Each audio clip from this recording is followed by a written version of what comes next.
you're traveling through another dimension. A dimension not only of sight and sound, but of mind. A journey into a wondrous land whose boundaries are those of imagination. Your next stop, the Twilight Zone.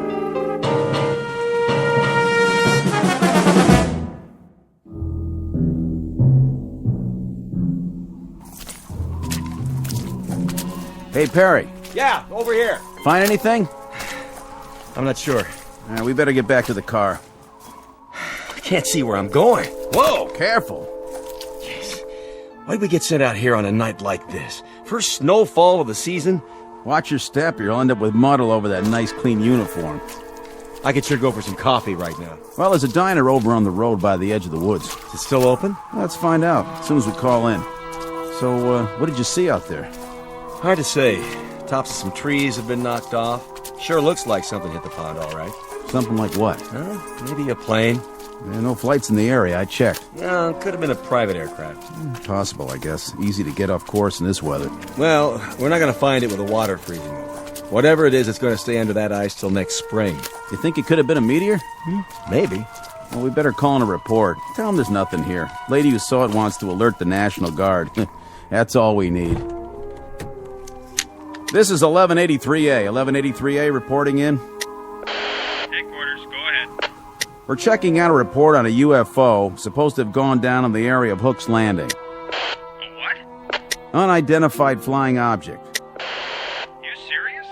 Don't kill the messenger. Just doing our job. Okay, did you find it? Well, it appears something did clip off some trees and came down, but whatever it was, she's under the ice in Tracy's pond now, and we can't see a thing. Hold on a minute. See anything else? Nothing but a sea of snow. But there's something. This is Paget again. We can't get a look around till morning. We're gonna head back in and then, Hey, Bill! Yeah? Looks like some footprints over here. What kind? It's hard to say.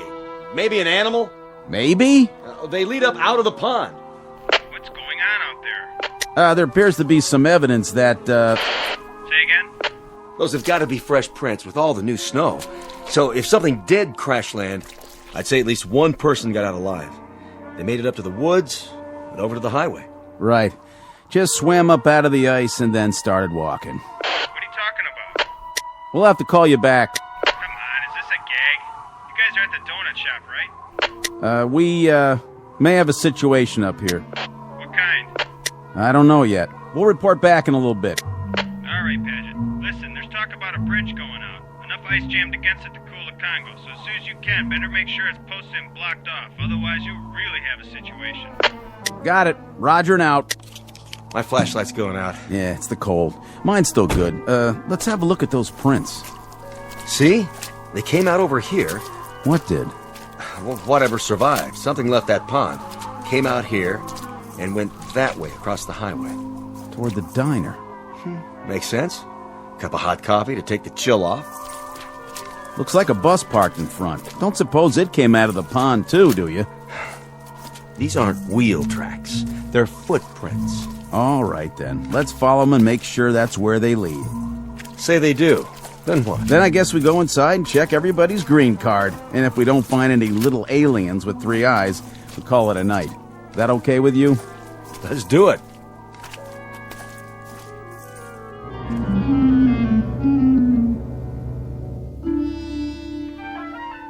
Wintry February night.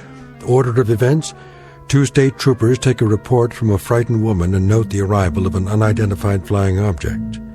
Then the checkout you've just heard, as the troopers verify the event but find nothing more enlightening to add, beyond evidence of some strange lights and tracks leading across the highway to a diner. You've heard of trying to find a needle in a haystack? Well, stay with us and you'll be part of an investigating team whose mission is not to find that proverbial needle. No, their task is even harder. They've got to find a Martian in a roadside diner. And you'll search with them, because you've just landed in the middle of the Twilight Zone. And now, The Twilight Zone and our story, Will the Real Martian Please Stand Up? Starring Richard Kind, with Stacy Keach as your narrator.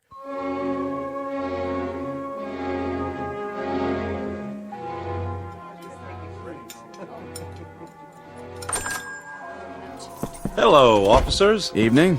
Come on in. Coffee? You read our minds. 2 coffees coming up. You guys sheriffs? State troopers. Any trouble out there tonight? Whose bus is that in front? Mine, officer. What's the problem? Bridge up ahead. It's been declared impassable. Oh, no kidding. The county engineer just put out a warning. Ice flow stacked up against it. Another pound of weight, it'll be driftwood. That's gonna be tough. Really tough. All right, so it looks like you're going to have to turn around and go back. Spend the night at the last town. No can do, boys. There was a slide up at the turnoff soon as we went through. Blocked the whole road. Looks like you're kind of marooned. Oh, no. I can't believe this. What are we gonna do? We can't just wait here. Till morning anyway. Till morning? No, that's quite impossible. No, I've got to be in Boston at 9 a.m. Then you better start walking, mister. That bus is gonna stay parked out there till they fix the bridge. Either that, or hope they drop you some snowshoes. I tell you, it's out of the question. I absolutely must be in Boston. I'll pay extra. Name your price, bus driver. No way. I'm not risking my life or the lives of any of these folks. Not to mention that bus out there. Property of the Cayuga Bus Company. Then I'll hire a cab. Where's the telephone? Right there on the wall. But don't waste your dime. Nobody'll drive out here on a night like this, with the snow and all. This is outrageous. Do you know how much money is at risk? Take it easy, mister. That goes for everybody. Better make yourselves comfortable and get some hot food in you. No problem. I can cook up any kind of grub you want. Cheeseburgers, bowl of chili, clam chowder.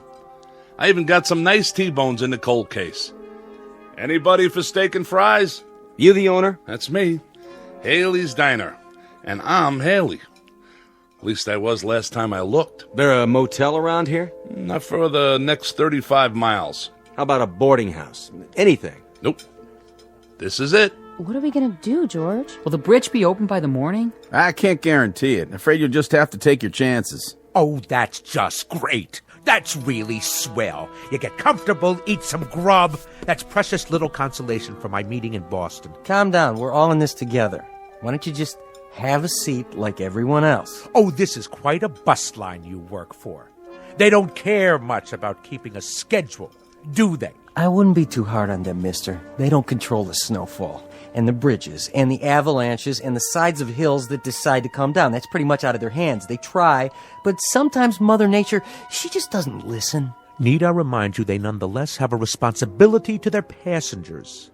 A legally binding contract. What do you think? They're all off the bus, aren't they? Are they? Well, I don't see any little green men, do you?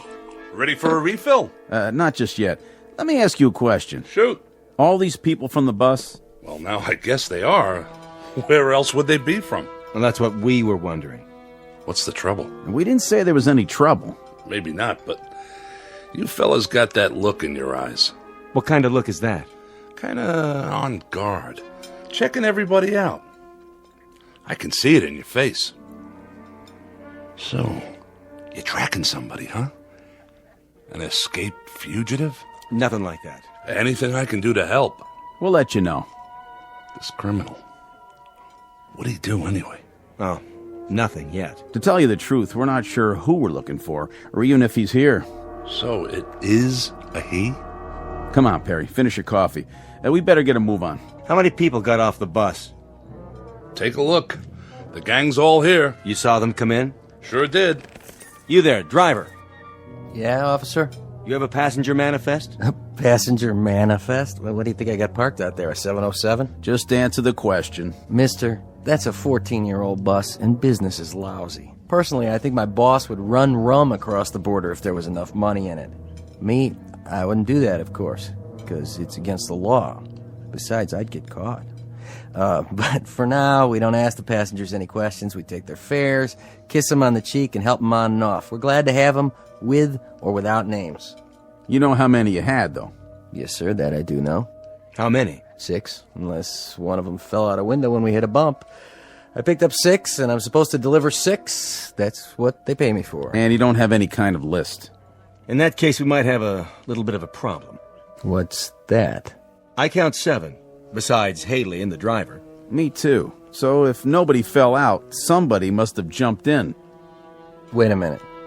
The young couple in the booth. Those two retired folks, the lady at the table with the fake fur coat. This isn't fake, honey. It costs plenty. Sorry, miss. Then there's Mr. Boston Big Shot and the old guy at the counter. 7. You're right. It's funny.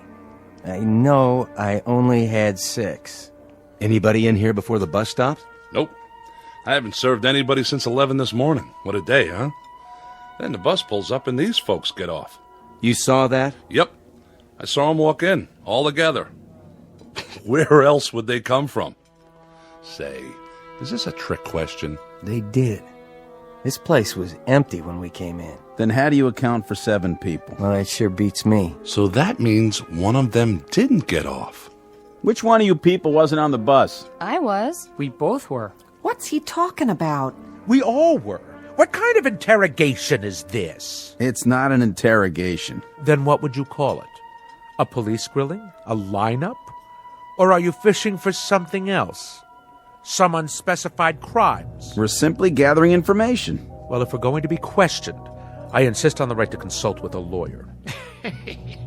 Oh, that's a good one. Ain't that a good one now? First he wants snowshoes, then a lawyer. I didn't see you on the bus. No, that's really funny, because I didn't see you either. So I guess that makes one of us a liar, don't it? All right, everybody, hold it down. Nobody's in trouble here. We just need your cooperation. This is preposterous. What difference does it make who was on the bus, who wasn't? And whether there were 6 or 7 or 120? Easy, mister. And you, proprietor, you're supposed to be serving us. So we're going to get some food, or aren't we? Is this a diner or a Gestapo headquarters? What's it all about, fellas? Go ahead, tell him. You hear something fly over here tonight? Fly? You mean a plane? Anything? Nope, I don't think so. Why? Well, there was a call into Central about 2 hours ago. Woman said she heard something fly over, and then she looked out of her window and saw it go down. Down? From where? From up there. Up there? Unidentified flying object. Well, now that's something new. Unidentified flying object, huh? Nothing come down from up there except snow, snow, and more snow. That's all I've seen for the past 14 hours. Where'd she say it came down? Close to here. A UFO? Oh, that's a good one. Something did land in Tracy's pond. How do you know that? It left a lot of broken branches before it hit. And what? we found tracks leading away from the water, or rather the ice. Tracks leading where? To here. Let me get this straight. You mean somebody landed or crashed or whatever they did in Tracy's pond and then came here right into my diner? Oh, that's crazy. Nothing came in here since this morning. Nothing except... Except me and my busload. My 6 fares. I only had 6. But there's 7 in this room. That means one of these people. I don't like this. How do we even know you're state troopers? Easy, honey. They got uniforms. See their badges? I don't like this one bit. We're going away to get married, and now this thing happened. Sit down, Connie. It's gonna be all right, I promise. How can you, George? How can you promise? Relax, miss. There's no need for... I'm trying to understand what you're saying, officer, but I'm not sure I... Let the man talk. You're trying to tell us that there's one among us? We don't know which one, mind you, who landed in some kind of flying saucer and then joined us, infiltrated the group, and then slipped into the diner right alongside us? Do I understand you correctly? Came in here with us, but that's not possible. We would have seen him. Not necessarily. Do you remember who you were sitting next to? Why, I wasn't sitting next to anyone. I was all the way in back, trying to take a nap. Well, there you go then. It's snowing and dark, and we climbed out of the bus with our eyes closed because of the snowfall. Anyone could have come in with us, and we wouldn't have noticed. But you were all together on the bus. Some of you must have noticed who the other passengers were. That doesn't cut much ice. They loaded up in the snow down at Hook's Landing. How long ago was that? How long? Let's see. We left the landing 3 hours and 12 minutes ago. And to tell you the truth, I don't remember who got on. All I know is there was an even half dozen. Just like a real science fiction story. That's what she is. Like a regular Ray Bradbury. 6 humans and 1 monster, all the way from outer space. Wonder if it came from Mars or from Venus. Oh, why don't you keep quiet? What about you, fella? You wouldn't happen to have an eye in the back of your head, would you? I find you insufferable, sir. Do you know that? And you ain't no prize yourself. Well, what do you do now? Line us up for a strip search? Nobody said anything about a search. Good. Because there's a little matter of civil liberties. Without reasonable cause, you have no right to ask anything beyond identification. And more than that, you're skating on thin ice, legally speaking. Very thin ice indeed, sir. Well, go ahead. I'm a dancer. I don't have a whole lot to hide. I usually get paid to take off my clothes. But if that's what you want... Look, lady, this isn't exactly par for our course either. We go off on an awful lot of nutty assignments, but this one... Then let me make it easy for you. I work a lot of clubs, and I know how to spot people. Go ahead. You pair off the couples. Since it's just one person who doesn't belong here, that eliminates the couples. Sounds logical. Whew, I guess that means we're in the clear. Cross us off. We're two of the humans. And us too. Yes, George. My wife and I were exonerated. Connie? Connie, what's the matter? Nothing. Yes, there is. What are you looking at me like that for? I could have sworn Sworn what? that you had a mole on your chin. A mole? Connie, I've never had a mole on my chin. You did too. Honey, I did not. I can tell you what's happening now. We're all going to get so panicky that everybody and his brother will start picking up invisible clues from everybody else. This stuff is nonsense. It certainly is nonsense. If a husband and wife suddenly start to wonder whether the husband really is the husband or the wife is really... When did you start turning so gray? Now, wait a minute. I think 23 years is long enough for a woman to figure out who she's married to. So stop looking at me like that. Oh, this is rich. I love this. Better than a horror movie. He don't know who she is, and she don't know who he is. And as for you, Miss Fur Coat, we don't know who you are. And that big-talking lemon sucker over there, he's the most suspicious of the bunch. What's happening? That jukebox. It started up by itself. Who did that? Nobody was anywhere near it. That ever happened before? Not unless you put a quarter in it. The lights! What's wrong with the lights? Somebody turn the lights back on.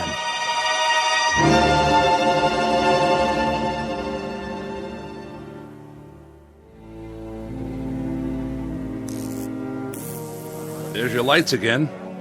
Just gotta be patient is all. This happened a lot, does it? Not till now. Must have been the storm. Could have tripped a circuit breaker, I guess. Or a power outage, a line down somewhere. Only what? Why did it last a couple of seconds and then come back on? Unless... What are you thinking? Unless someone caused it to happen. Where's your circuit box? In back. You want my flashlight? Everybody stay where you are. Leave your gun in your holster, Perry. I'm going to get to the bottom of this.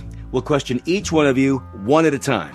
Now see here. One at a time. Stay seated, everybody. You got a back door to this place? Sure do. How does it lock? Night latch and key, why? Where's the key? Right here on my belt. Go back there and lock it. It's always locked. But if that certain somebody is really from outer space, they'll just go through the wall anyway, won't they? Check 'em for wings. Check 'em all for wings. Look under their coats. Might as well start with you, Grandpa. You got identification?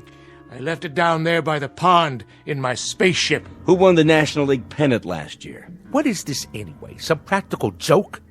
If so, well, you've prolonged it beyond the point of human endurance. Yeah, human. Just answer the question. I understand. I get it. So keep your britches on. Pittsburgh Pirates won it, officer. And then they took 4 out of 7 from the Yankees. That's right. Sharp boys, those two. Real sharp. Didn't figure a Martian would know anything about the great American pastime, did you? You got identification, miss? No, I don't. As a matter of fact, I left my wallet. I left my wallet with my suitcase. And where's that? On the bus? I didn't give her a baggage check. I would have remembered. That means it was a carry-on. Was it? No. See there? You better strip search her pronto. It was shipped on ahead. What's your name, miss? Ethel McConnell. I'm a professional dancer. With how many legs? How many you got under that coat? I'm gonna belt you, Grandpa. She was on the bus. How do you know? Yeah, she's the only one I noticed. Thank you. But who noticed him? How do we know you're the same fellow who was driving the bus? There ain't nobody who's been exonerated yet, that's for sure. Look, let's cut this farce right now. That's what we're trying to do. Well, then let each one of us show our identification and put an end to it for good and law. This whole thing is getting out of hand. Then how do you explain the extra person in here? Very simply. The driver is mistaken. 7 people got on the bus and he thought there were only 6. Is that possible? Not a chance in the world. I counted 6 heads before we took off, like always. There were 6 passengers. And what's your name? Olmsted. That's O-L-M. Who's doing that? Never happened before, I swear. Oh, I can't stand this. Connie, please, sit down. I mean it. I can't. Getting upset isn't going to help matters. What if it were invisible? Sit down, please. What if there were something in here from that pond? Oh, Connie. What if there were, but we couldn't see it? I said, sit down. Hey, I'll see to her, officer. Honey, calm down. Why is he taking his gun out? Easy, Perry. I think it's time for a look around. All right, folks. We may have a good laugh about all this in the morning, but for the time being, do the smart thing. Everybody just stay where you are. My partner's going to check the grounds. And please, nobody do anything foolish, like trying to leave. I'll be right outside the door.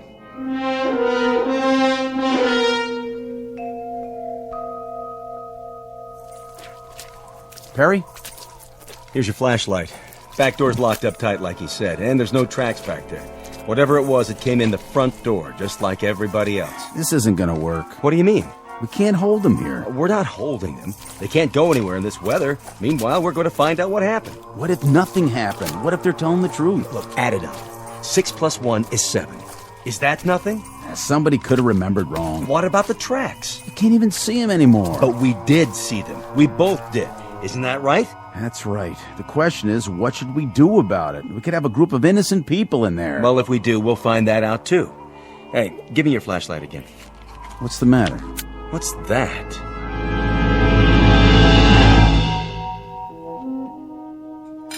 Here you go, miss. 1 New York steak. Medium rare, just like you ordered. How much do I owe you? Put it on my bill, Haley. Sure, you say so. No strings? No strings. With your bag stuck on another bus somewhere, back around Binghamton is my guess, it's the least I could do. You're a nice guy, Olmsted. Next time you're in the city, stop by the club. Drinks on the house. Baby, you got yourself a deal. Hey, Haley? Yeah. Where are the troopers? Still outside, I guess. Snow seems to be letting up. Say, you didn't pull that gag, did you? The business about the lights and the jukebox starting up. Not me. I'm strictly short orders and pay my taxes to Uncle Sam. I don't know anything about science fiction. A jukebox is a jukebox. And if the blame thing feels like starting up on its own, you'd better go call an electrician. Don't have to do that. Just take me to your leader.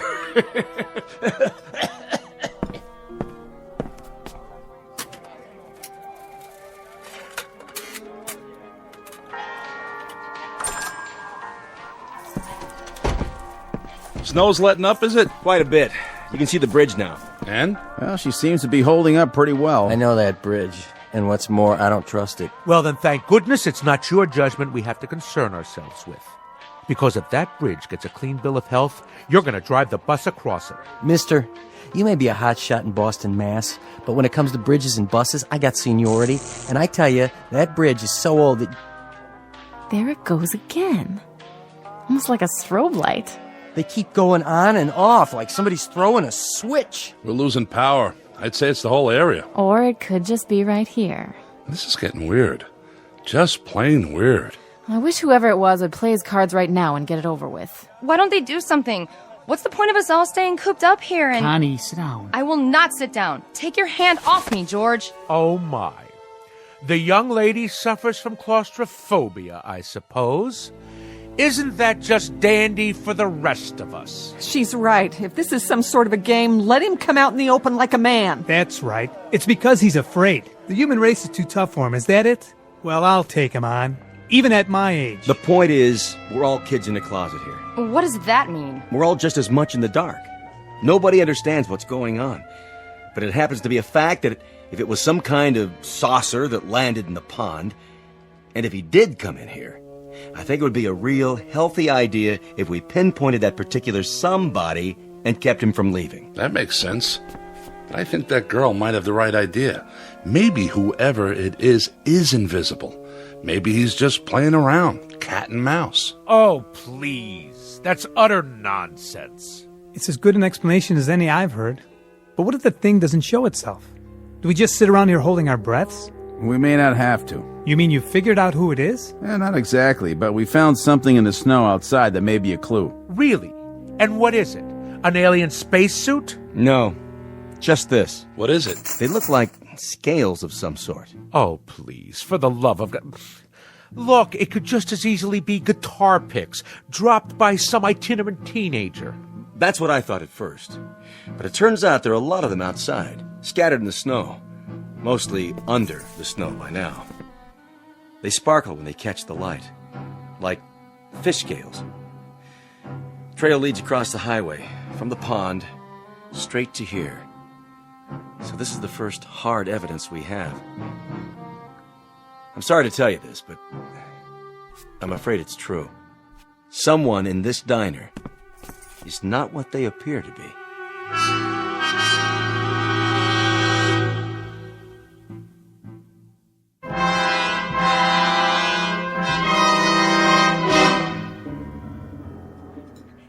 By golly, I knew it. It's the creature from the Black Lagoon. Flew down here from some water world, and now he shed his skin like a snake. Better look under everybody's coat, boys. Pretty soon he'll be swallowing folks whole. What about you? I don't see you eating any food. I had me some fries and a Coke. Can't eat meat. Too greasy. Hey, my food's not greasy. Of course, it is ground-up cow. Now, if you ask me... Nobody asked you, and nobody will. Why don't you leave the old man alone? And who invited you to speak your piece? Oh, I didn't realize we were waiting for invitations. I've seen your type, fella. You got a thing about bossing everyone around. Those scale things, they couldn't be from Mars. No water up there. Has to be Venus. Now, Martians, they hide in the sand till something comes by and zap, get 'em with their tongues, like one of them lizards out in the desert. Or is it the other way round? Look, it's bad enough having to sit here without listening to all this petty arguing.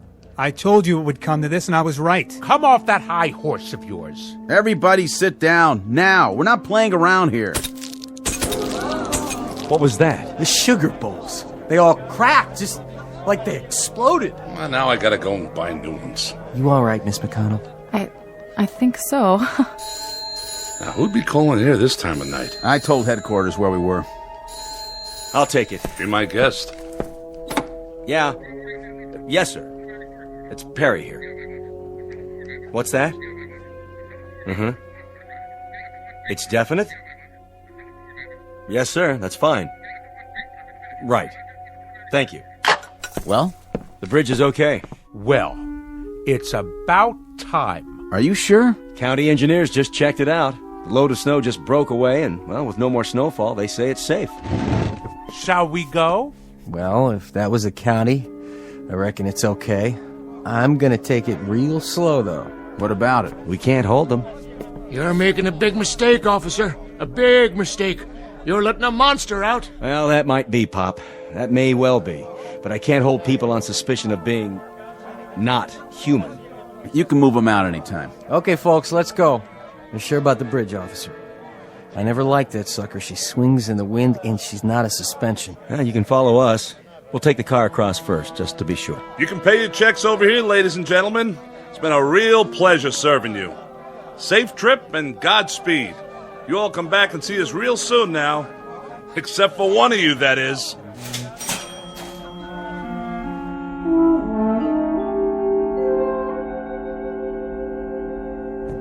Yeah, that's it then.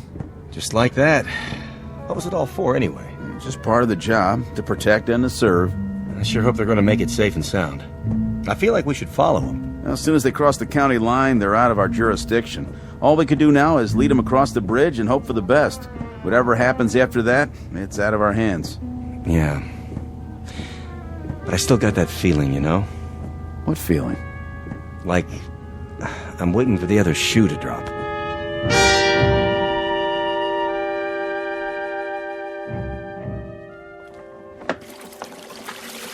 No tips. Not a one.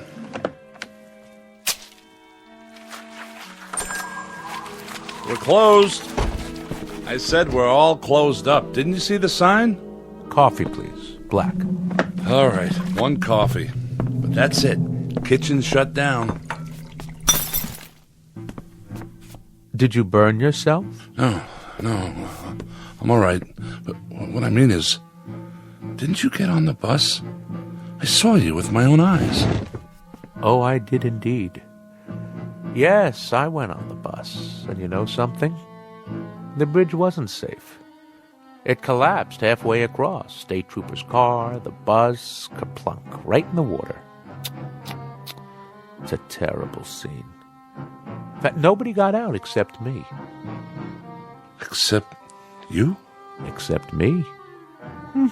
Lucky, I guess. Very lucky, but... But what? You're not even wet. Wet? What's wet? What do you mean, what's wet? You landed in the river, but your clothes are all dry. An illusion is all. Just an illusion. Like that thing playing. That's an illusion. Say, how'd you do that? Or the telephone ringing. Hello? Hello? Nobody there. You see, just an illusion. A parlor trick is all. What's going on? What are you, some kind of magician? Me? Hardly. See? Nothing up my sleeves. I'll take my gloves off so you can be quite sure. Do you have a match by any chance? Your hands, you've got scales all over your skin. Well, what do you know? Before you faint dead away, I might as well tell you. The name really isn't Ross, and I wasn't really going to Boston. Actually, I've been sent down as an advance scout. You know, these, what do you call these? These cigarettes? Oh, they taste wonderful. We don't have a thing like this on Mars. No kidding. That, incidentally, is where I'm from. We're beginning to colonize, and my friends, who will be arriving shortly, I think they're going to like it here. It's a lovely area, so homey, so off the beaten track. Just the place to start a colony. Don't you agree, Mr. Haley? I don't mind. I have a little waiting to do myself. You see, Mr. Ross... excuse me.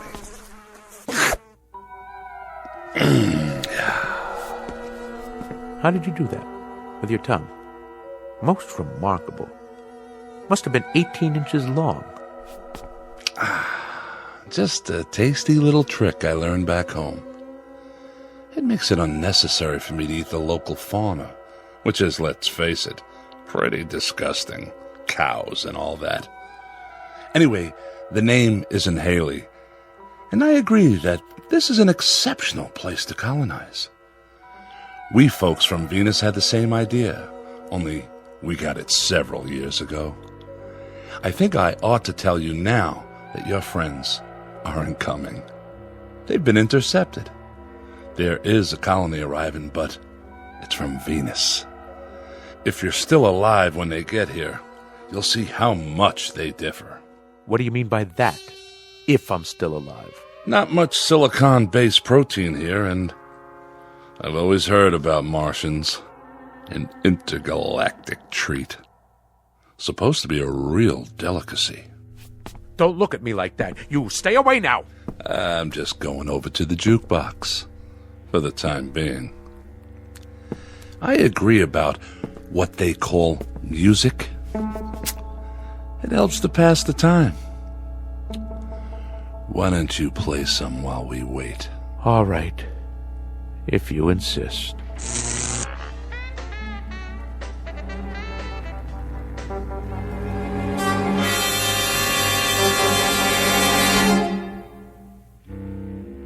Incident on a small outpost of civilization. To be believed or disbelieved, depending on your frame of reference, your imagination, and whether or not you're from Mars, Venus, or Missouri.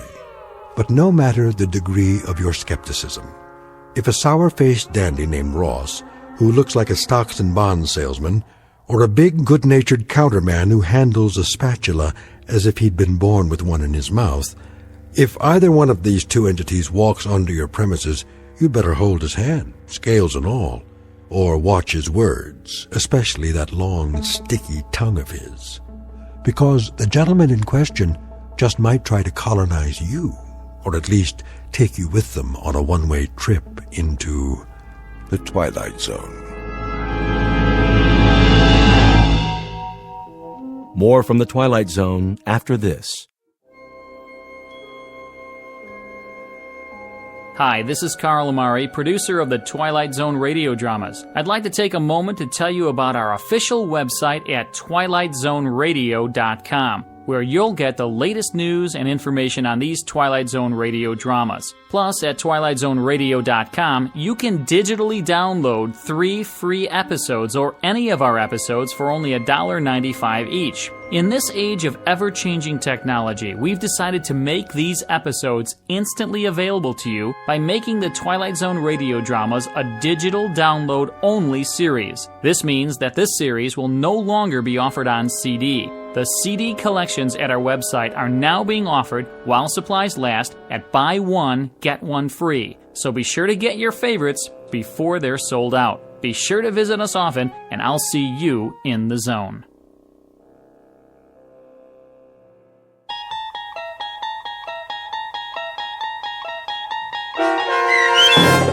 Will the Real Martian Please Stand Up, starring Richard Kind, with Stacy Keach as your narrator, was adapted for radio by Chaz Holloway and Dennis Etchison, and based on a script by Rod Serling. Heard in the cast were Mike Starr, David Darlow, Brooke Sanford, Doug James, Jeff Lupetin, Kurt Nabig, Meg Thalkin, Lynn Foley, Carl Amari, Sarah Marks, and Roger Wolski. To learn more about the Twilight Zone radio dramas and to obtain audio cassettes and CDs of these programs, visit our website at twilightzoneradio.com. The producers of The Twilight Zone wish to thank CBS Enterprises, Carol Serling, Dennis Etchison, Dick Brescia Associates, Claire Simon Casting, Terry Jennings, XM Satellite Radio, Sirius Satellite Radio, our sponsors and our radio affiliates for helping make this series possible. This copyrighted radio series is produced and directed by Carl Amari and Roger Wolski for Falcon Picture Group. Doug James speaking.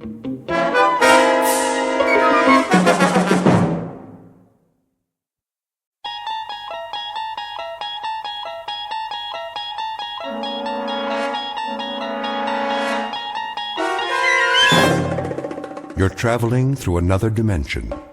A dimension not only of sight and sound, but of mind.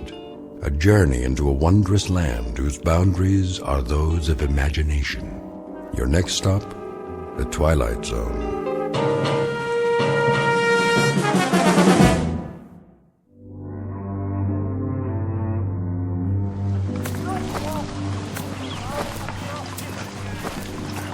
Sergeant? Yes, soldier? Can I ask you something? Go ahead, son. If it's whiskey you want, I don't have none. Not for days now. It's long gone. Oh, that's not it, sir. Oh, I thought maybe you wanted something for the pain. Your arm. You'd best change that bandage. I don't have anything, Sergeant, except my uniform, and there ain't much of that left. Here, take my kerchief. Oh, no, I can't. Sure you can. Come on now. Get that sling off. Make yourself a new dressing. You need it in the heat. Thank you kindly, sir. Go ahead and sit, if you like. Oh, no, I don't want to do that. I gotta keep moving. Why? There's no hurry. Not anymore. Well, if you can walk on that crutch, I figure I can as much on these 2 feet. Besides, I got a long way to go. How far, soldier? Alabama. I made it to be 600 miles. My folks will be waiting. Stop now, I might not get there at all. Now, you'll get there all right. We all will, one way or the other. Because we have to. No place else to go. Yes, sir. Going home. That's what I wanted to ask. You know the date today? I'm sorry, son. I lost track. I don't know, still April or thereabouts. Hey, Willie. That you? You know that boy? Sure I do. Sounds like Willie from Birmingham. We was together at Appomattox. You go on ahead. I gotta take it slow for a while. Much obliged. See you tonight, sir, when we make camp. Luck to you, son. God be with you.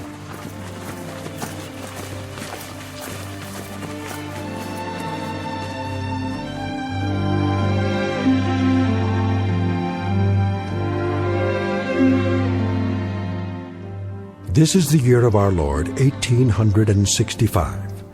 And these are Confederate soldiers not long after General Robert E. Lee handed over his sword to General Grant. Lee's troops have been released from duty, and for most that means traveling on foot, carrying with them the last vestiges of dignity and defeat. They walk these roads by the thousands, by the tens of thousands, with one goal in mind: to get home. They survived a war that cost more than 1 million lives, and those left are the walking wounded, bandaged, dirty, bearded, and exhausted, moving past burned-out homes in a burned-out land that now relinquishes a burned-out cause. But in a moment, the dusty road that began at Fort Sumter, South Carolina, and ended at Appomattox, littered with the residue of broken battles and shattered dreams, will terminate in a strange province that knows neither north nor south, a place we call the Twilight Zone.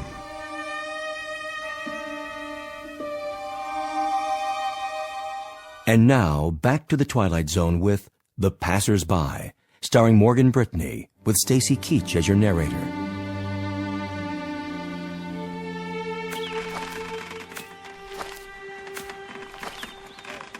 Miss? Yes?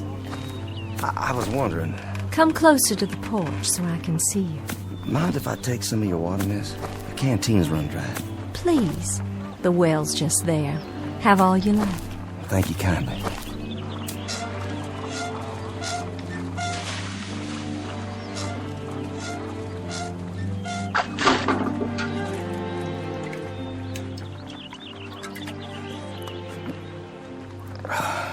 You don't know how good that tastes. I see by your uniform.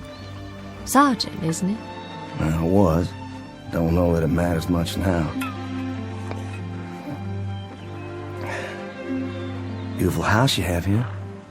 It was. We used to call it our mansion. Beautiful tree, too. The oak here, strong. The kind that lasts. Yes, it survived. It was here before the house was built, and now it's the only one left. War claims a lot of victims. Different kinds. Men, animals, God's own beauty. You mind if I sit here a spell? Not at all. It's nice to talk to someone. I feel as if I haven't had a conversation in years. What if I strum my guitar a bit? You have a guitar? Carried it all through the war. Would it bother you? Oh, it would be lovely. My husband used to play a guitar. Did he? Oh, he played so well. He's where, ma'am? He was killed at Yellow Tavern with General Stewart. I'm sorry. You have a wife back home? No kin at all. It was just my father, but he died the first year of the war. I'm sorry. Oh, it's all right. It's been a while now. I mean the crutch. I didn't see it. You've lost your leg. No matter, ma'am. Didn't exactly lose it anyway. I know just where they buried it. Outside of Chickamauga. It must be hard walking for you.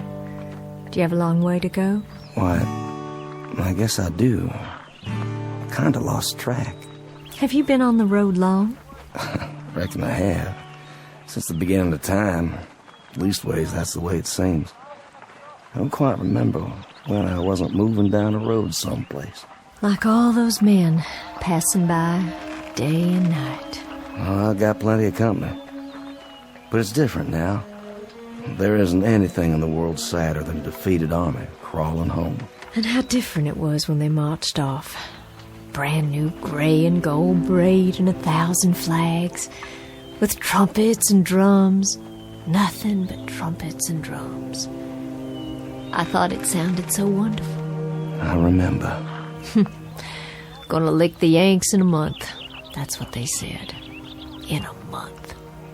How wrong they were. And we stood by in our summer dresses and cheered them on and threw flowers and felt so grand. Just a few tears. Not many. Because we were so sure they'd all be coming back just as they left. And how wrong we were.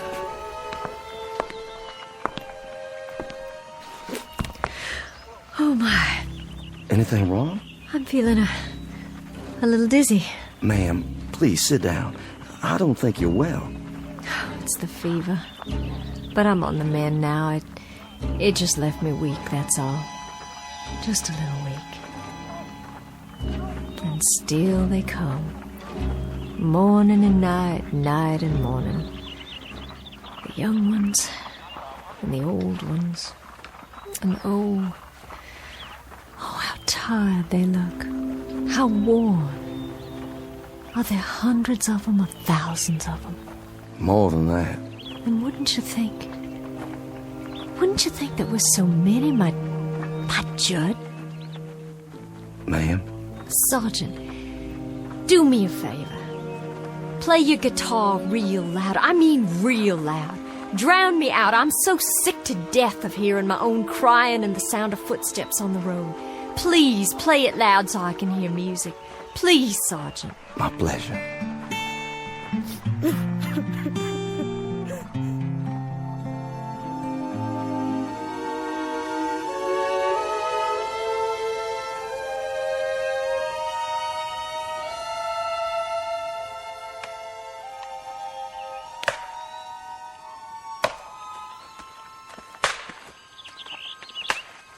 Charlie?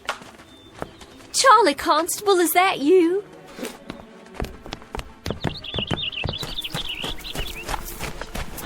Charlie, it's Lavinia. Charlie, we thought you'd been killed. That's what everyone said. They said you'd been shot in the head at Gettysburg. Afternoon, ma'am. Sorry to disturb you, ma'am. Good day to you. It's Charlie I want to talk to. Can't you hear me? Couldn't you stop a minute, Charlie? Couldn't you stop a minute and talk? I'm so glad you're all right. I'm so glad you got back. I'm almost there, Lavinia. Almost there. I don't think I'll need all this weight. You can store my blanket roll for me, but I gotta keep moving. I'm almost there now, you see. I'll be there by nightfall. Oh, Charlie. Your wife will be so glad to see you. So very, very glad. Goodbye, Lavinia. Will you give Susan my best, Charlie? Tell her when you get settled to please come over. Would you do that for me? No, I'll expect she'll want to keep you to herself for some time. I know if it were Judd come home to me, I'd hold him close. So close, Charlie. And I'd not let him leave again. I'm sure, Lavinia. Charlie, wait.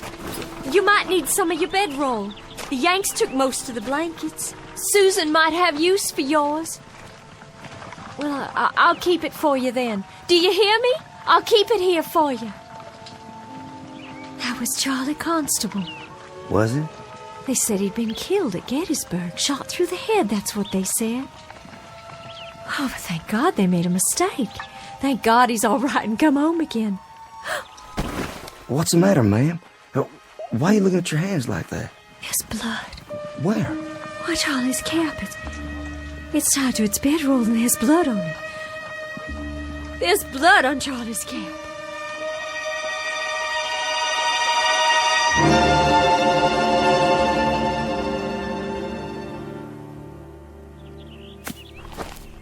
Ma'am? Yes? It's Sergeant Baxter, ma'am. Well, I know that. Who else would it be? You finished so soon? I got a feeling for wood, carving it or chopping it. I got enough cut this so you can at least start the winter. Well, I thank you sincerely. You don't know how much that helps me. No, I thank you. I'm obliged for the dinner. Such as it was. It beats salt pork and hardtack, which is what I've been used to for as long as I can remember. I was hoping you'd play your guitar one more time. Would you? Made this myself. You didn't. You know how to make musical instruments. After a fashion. Not as good as the ones I made at home. I had more time then. You have to pick the right tree. A good, solid one with character.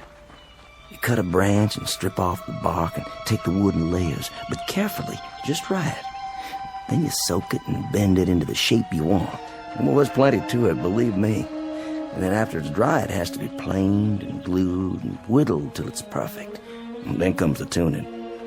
You know, they say a good guitar takes on the voice of the man who made it. If he has a voice to start with. Seems some men don't. No matter what they play, it just comes out flat and dead. I'll bet all your guitars sound beautiful, just like this one. My old man used to say that I'd wind up nothing but a bum troubadour. Did he? My old man. But he was a proud one when I marched off. Proud as an old rooster, because his son was going off to war to become a man. And I come back, half a man. That song of yours. Black is the color? Judd, my husband, he used to sing that. Oh, I wish you could have met him. I wish so too. A very gentle man. A very nice and decent man. And I can remember nights he'd sit out on this porch and play and sing. Even the crickets would keep quiet. And the bullfrogs down at the pond. It was just as if they'd stopped their noise so they could hear the music. And then the Yankees came. Like blue locusts who had to eat away the trees and the land and everything on it. I owe them for much. For our house, our lawn, our trees, for everything that was. Including my husband's life, I owe them for very much. Ma'am? Hmm? Why don't you leave here? This place is no good for you. This place is all I have. Just an empty shell of an old house and a burned-out field. But it belongs to me, and it's all I've got. You need something else, something different. Being here alone and sick and staring out toward that road, that ain't gonna cure anything. Fever, sadness, heartache. It won't cure nothing at all. What do you suppose happened to him? Your husband? The Yankee who killed my husband. Do you suppose he's marching home now? Back to his own kin? Do you suppose he's laughing and singing and telling all his neighborhood about the rebels he killed? All the bullets and the heads he shot them through? I don't reckon that at all. You shouldn't either, ma'am. There's been a lifetime of suffering on both sides. I got a gun inside the house. An old shotgun. And I keep thinking about how someday, some moment, a Yankee will ride by, and I'll take out that gun, and I'll aim it at him. I'll aim it steady. But first, I'll tell him. I'll tell him that he can consider this the last shot of the Civil War. A bullet in exchange for the one my husband took. You let that kind of poison sit on your mind, you'll die from it, I swear. Who's coming? Can't see yet. It's him. Who do you mean? The Yankee. Well, hold on now. It's a hot night. Hot indeed, Lieutenant. Couldn't see if anyone still lives here. They do. You traveling a long way? Oh, just up the road. But I've been on it a long time. You too, Sergeant? Long time. I've got a half-full canteen, but my horse is running dry. Well, there's water in the well. I don't think they'd mind. Much appreciated. I know you, don't I? That's possible. I mean, I've seen you before. I seem to remember. Go on. What is it you remember? You'd best heed the sergeant's answer, because it's the last thing you'll ever hear. No, ma'am. Put the gun down. You don't understand. The last thing you'll hear on this earth. This I promise you.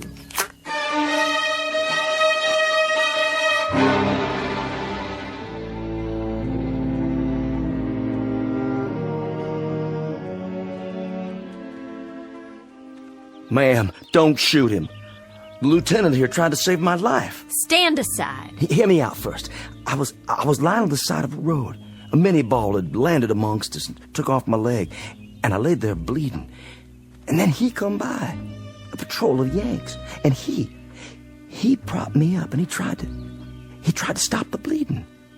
I remember looking straight at him and saying, I said to him, "Danged if you ain't the most changeable breed in the world. First you do your best to kill me, then you call off the war long enough to try and save me." You remember that, Lieutenant? I thought to myself then that if General Lee had many more of your kind, We'd take a lot of lumps before we could lick you. Well, we sure give you some. That you did. Lieutenant, this is Lavinia Godwin. You've thanked him, Sergeant. Now be so good as to step out of the way so I can thank him for a few other services. Ma'am, the lieutenant here, he stood out on the open road and tended to me while both sides were shooting up a storm over his head. And yet he stayed there, and he tried to save my life. I've got this shotgun leveled straight at his head, and my hand is steady. I've waited a long time. I aim to blow his head right off his shoulders. This your pleasure, ma'am? And duty. A little bit of both, perhaps. Well, then you'd best get on with it. Ma'am, I can't let you do that. I just can't. You can't stop me with that guitar. I've got the gun. Then I'll stop you with my hands.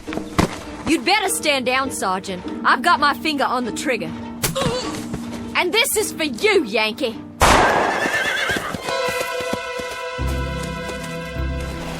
You could thank God for the darkness. That kept you from committing murder. Hasn't there been enough of that already? I didn't miss him. I couldn't have. I couldn't have missed him! No, ma'am. You couldn't have. But it doesn't make any difference. Not anymore. I remember now.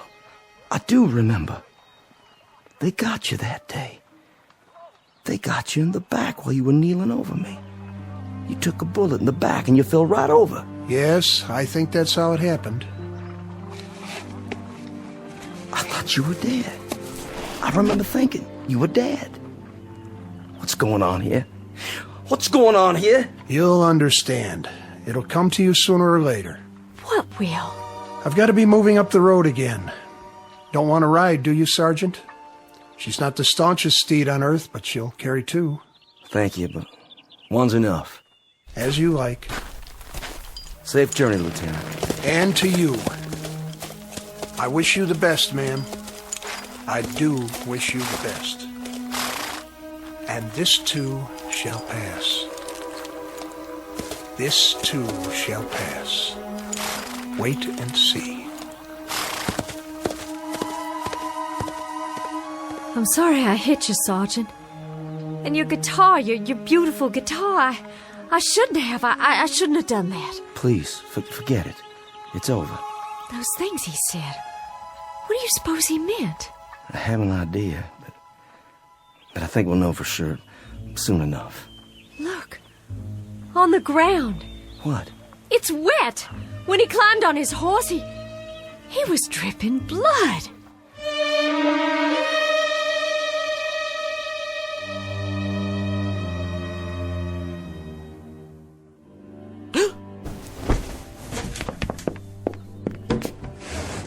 Sergeant! Sergeant Baxter! Ma'am? Would you come in the house, please? Can I help you? Do you hear that, Sergeant? Hear what, ma'am? That's just it. There's no one on the road anymore. They're all gone. They stopped coming during the night. It's been quiet ever since. Real quiet. Why are you carrying your bedroll? And your cap? Are you leaving? Yes, ma'am. I'm leaving. It's time for me. But where will you go? You told me yourself there's no one waiting for you at home. To wherever that road leads. I can tell you where that road leads. Past 50 miles of places like this. Past houses that were burned out and abandoned after the Bluecoats got finished with them. Burned out yards and crop fields. Some by Union soldiers, some by us. So there'd be no use. Past a few hundred tired, sick people like me. No worse off than I am. Well, that's what I'm telling you. If you're looking for a change of scenery, Sergeant, you won't find it out there. Along that road. Mrs. Godwin, I was up most of the night. I was up and I was thinking about lots of different things, thinking it through. What did you decide? That lieutenant who came by, and the shotgun, and the blood on the ground. When he rode off, it seemed like a mystery. Yes, it does. And that young friend of yours, Constable. Charlie Constable. Yeah, with the bloody cap. And then before dawn, it came to me. What did? It's kind of hard to explain. Please try. It has to do with that road out there. and the men who are walking on it. What about them? Last night, after you'd gone to bed, I stood by the gate and I watched as they went by. There was Union soldiers, too. Yankees, many of them. Some helping our boys, some of our boys helping them. But all of them moving down the road, just as if... Just as if what? Just as if that road led someplace where they all had to go. You hear me? Had to. So wherever it leads, Mrs. Godwin, that's where I have to go, too. But why? What I discovered last night. You wouldn't believe. I don't understand all of it myself. I understand enough to know that there's a billy club tapping on my good leg, telling me to move on. So I'll take my leave now, ma'am. And I wish you well. I certainly wish you well. Wait while I make you breakfast. No need for that. I'm not hungry anymore. Some tea, then. Something to drink. I'll heat water on the stove with the wood you cut. You have some for yourself, ma'am. I've got something stronger put away.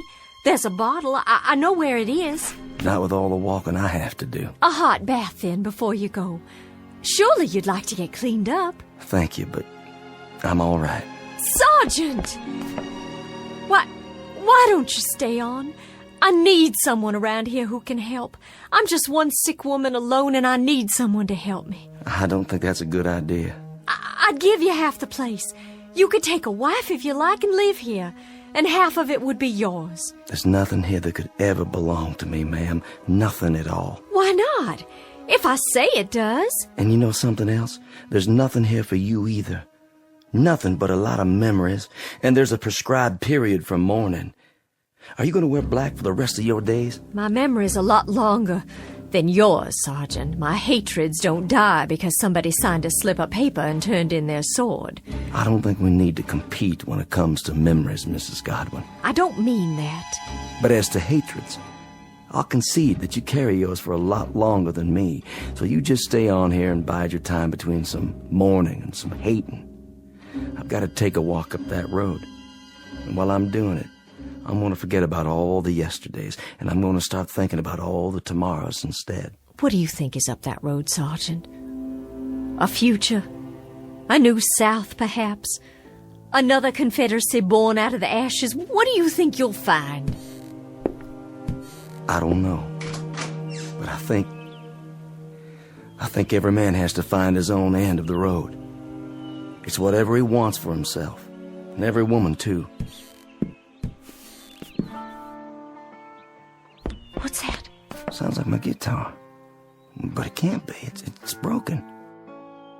There's a soldier in the yard. He doesn't mean you any harm. It's a Confederate soldier. Why, it's Judd. My Judd, he's finally come home after all.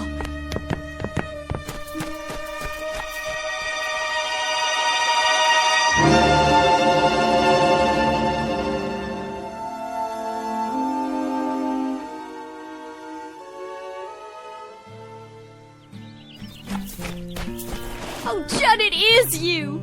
Lavinia? Hello, my dear. Oh, Judd, homie, tell me it's really true.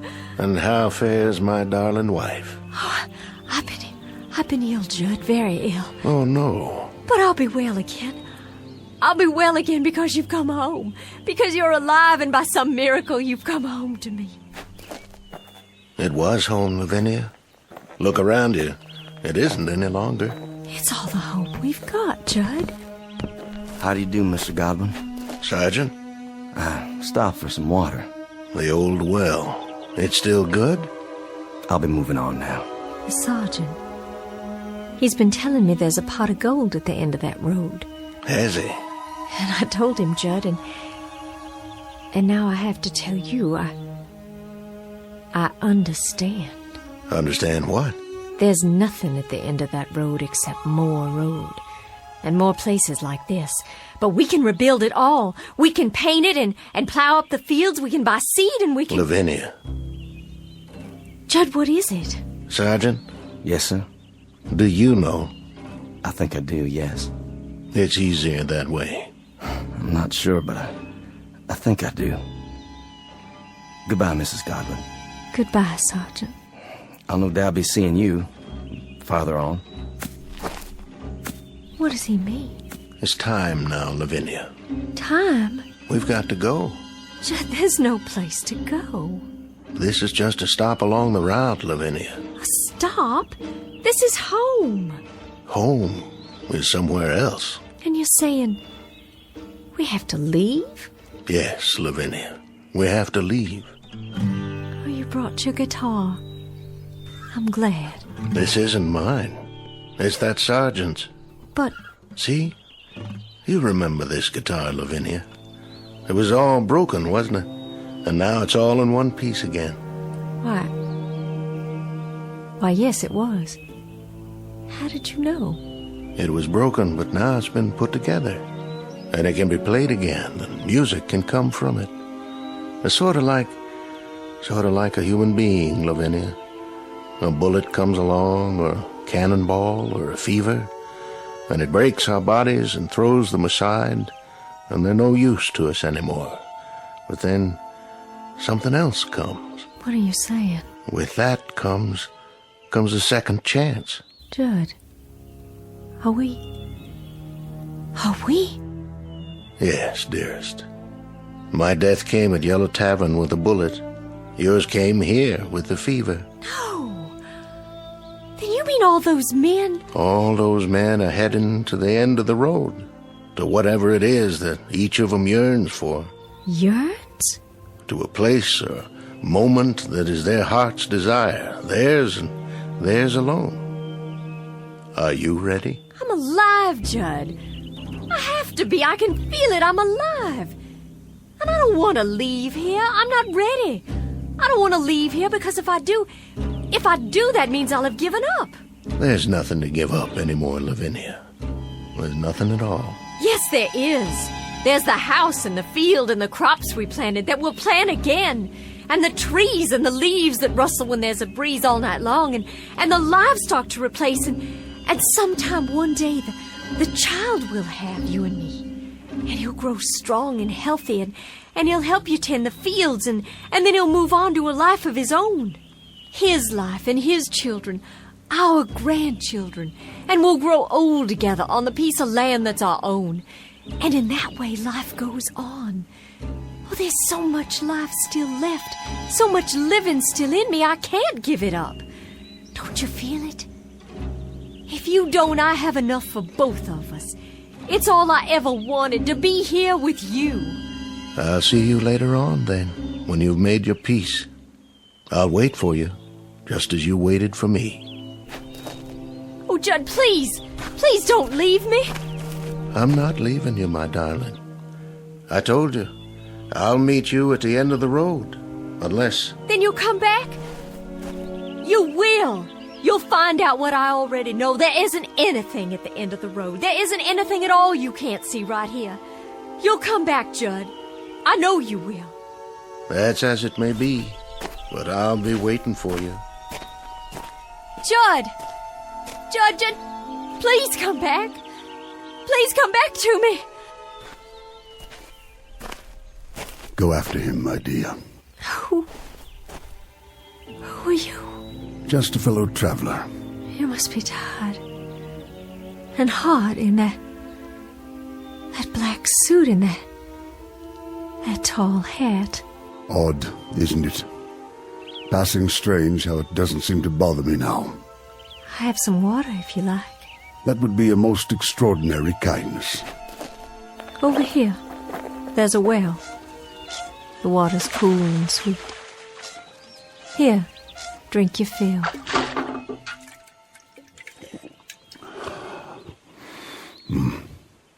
The sweetest I've ever tasted. I know you, don't I, sir? Do you? I'm sure I do. I've seen you, but not in these parts. In town? No, I don't think so. Don't worry yourself. Not on my account. But your face and that beard. May I tell you something, my dear? Please. Go after him. You must. Oh, but he'll be back. I know he will. My Judd will be back. Wait no longer. There's no reason. He's going someplace that you'll like, I promise you. Someplace where you'll find peace. But how do you know? How? It's something we learn about death. Something we all come to understand. You see, my dear lady, this road, it isn't the end. It's the beginning. There's peace up there, serenity and freedom for all, from anguish. It's whatever you want most, what you have always sought but could not name. You sound so sure. I am. Go to him, my dear. Go to your loving husband. Go there with him. I can see him on the road, can't you? Standing in the sun with his arms outstretched, waiting to receive you. Your face. I know that face. I've seen it in the newspapers. But you were shot, sir. I read it. You were shot by an assassin at Ford's Theater, Washington. But that's so far from here. How? So far that I can hardly remember. It all falls away, like seeds in the earth. And so now, Mr. President, you're one of the... Yes, my dear. I guess you might say that I am the final casualty of the Civil War. And now I'm the last man on this road, the very last. I think it only fitting that I be the last of the passers-by.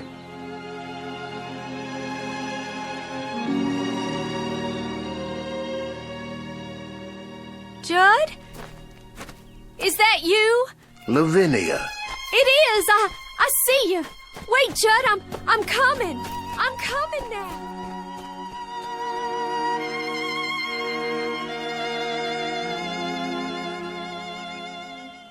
Lavinia Godwin, the mistress of a burned-out home, the image of woman in the aftermath of war, all women in all wars, suffering the final wound and the deepest, and now, at last, ready to be healed.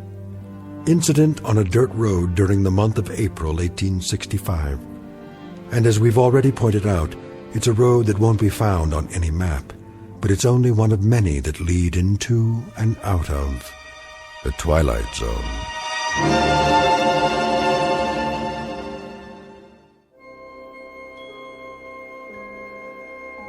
Hi, this is Carl Amari, producer of the Twilight Zone radio dramas. I'd like to take a moment to tell you about our official website at twilightzoneradio.com, where you'll get the latest news and information on these Twilight Zone radio dramas. Plus, at twilightzoneradio.com, you can digitally download 3 free episodes or any of our episodes for only $1.95 each. In this age of ever-changing technology, we've decided to make these episodes instantly available to you by making the Twilight Zone radio dramas a digital download-only series. This means that this series will no longer be offered on CD. The CD collections at our website are now being offered while supplies last at buy one, get one free. So be sure to get your favorites before they're sold out. Be sure to visit us often, and I'll see you in the zone.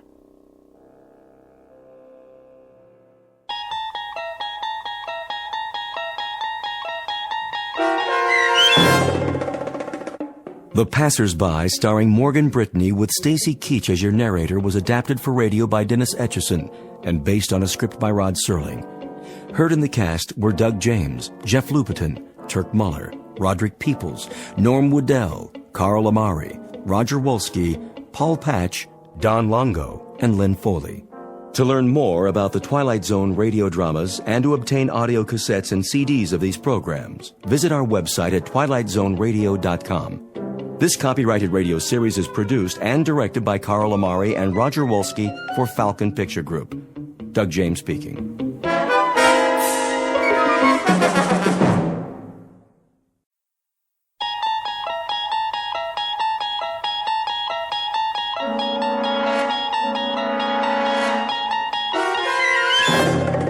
You unlock this door with the key of imagination. Beyond it is another dimension, a dimension of sound, a dimension of sight, a dimension of mind.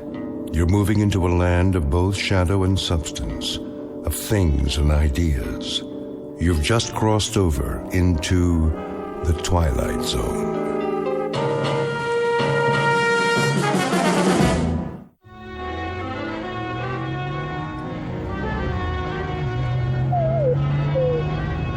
Hold on, Rowdy. We'll make it. There's a fork in the road up ahead. Haven't they heard of signs around here? No, I didn't think so. Well, Rowdy, I've kept it from you long enough. The fact is, we're lost. And you know what else? Take a look at the fuel gauge. Almost empty. Don't whine at me. It isn't my fault. This map is useless. So much for shortcuts. Which way do you think it is, right or left? Okay, left. Hope you know what you're doing. Well, what do you know? I do believe that's a town up ahead. Peaceful Valley, population 981. At least it's got a gas station. Rowdy, you just earned yourself a steak.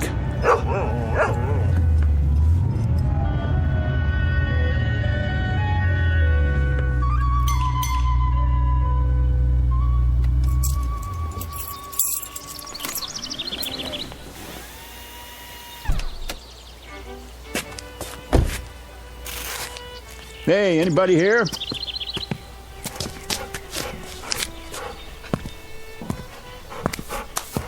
How do? Hi, can you fill it up? Don't see why not. Convertible, huh? One of those new foreign jobs? The gas cap's under the license plate. Oh.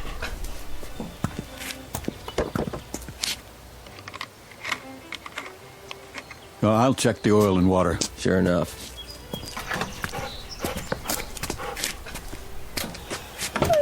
Rowdy, stay.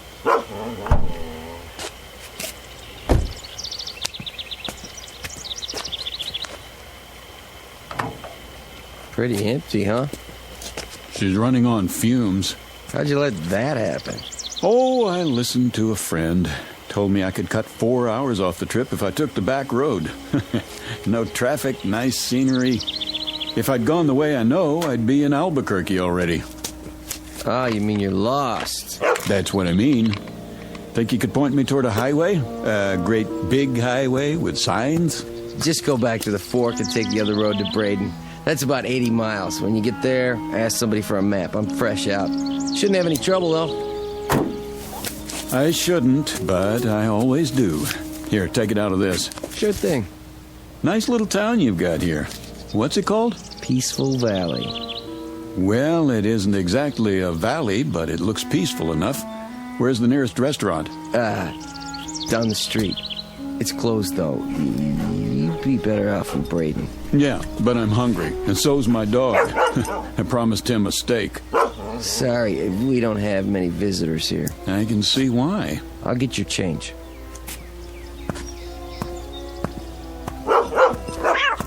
Kitty, stop it. Rowdy, you take it easy. Rowdy! 1850 out of 20. Rowdy, come back here. Leave my kitty alone, you bad dog. Rowdy! He's just playing. No, he's not. I'll fix him. What's that?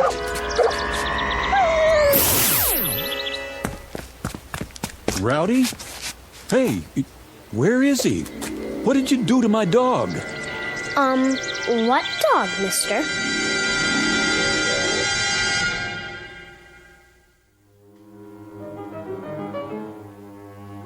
You've seen them. Little towns in the middle of nowhere, off the main roads and highways. You've seen them, and chances are you kept on driving.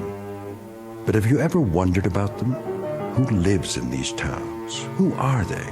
What do they do, and why do they stay? Philip Redfield never bothered to ask such questions, and until now he had no reason to stop and find out. If not for his dog, an errant cat, and a little girl with a peculiar electronic device, he might have driven through Peaceful Valley and continued on his way without a second thought. But he can't do that now, because, whether he knows it or not, this particular shortcut has led him off the beaten path and into the capital of the Twilight Zone. And now, The Twilight Zone and our story, Valley of the Shadow, starring Chelsea Ross, with Stacy Keach as your narrator.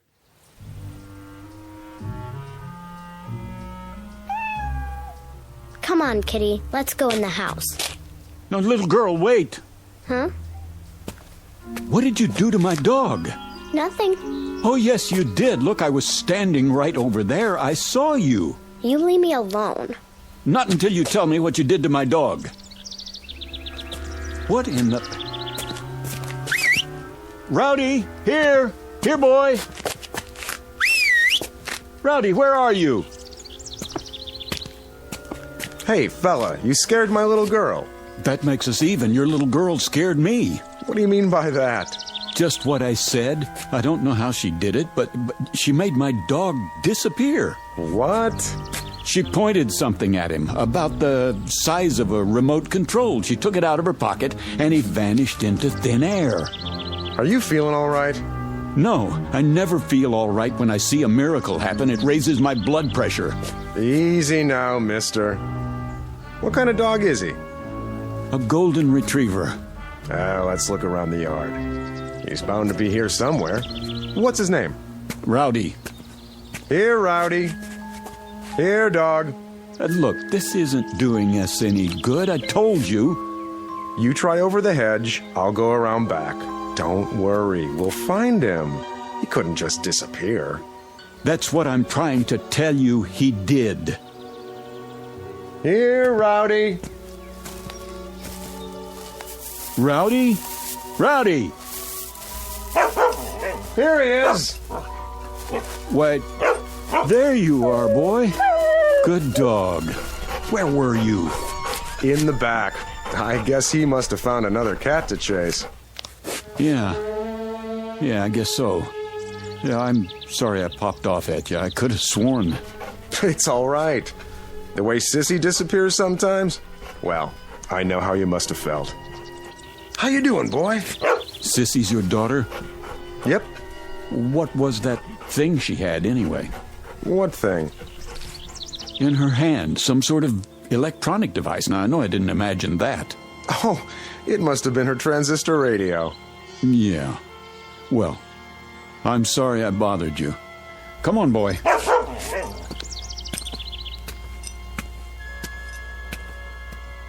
I'm sorry, Dad. I didn't know anyone would see me.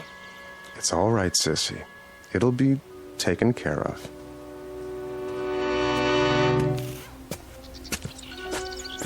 You see all that? All what? Never mind. Okay, Rowdy, back in the front seat. Let's get going.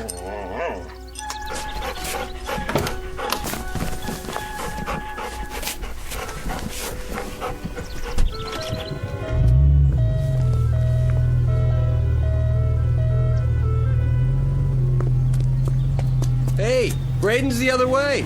I know, you told me.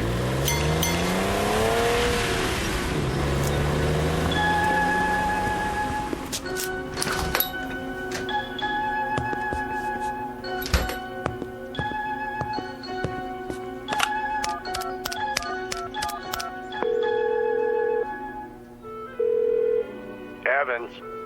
I want to talk to Dorn. He's not here. Then you better find him. It's important. What's happened? We've got an outsider, and he saw something.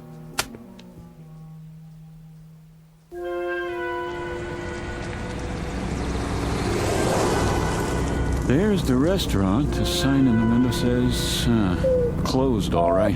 Great. Well, don't worry, Rowdy. I said I'd find you a steak, and I will, somewhere.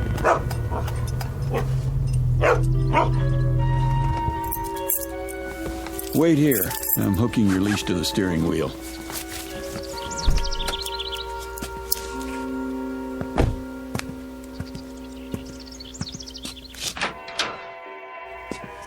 Hello? Anybody here? Hello?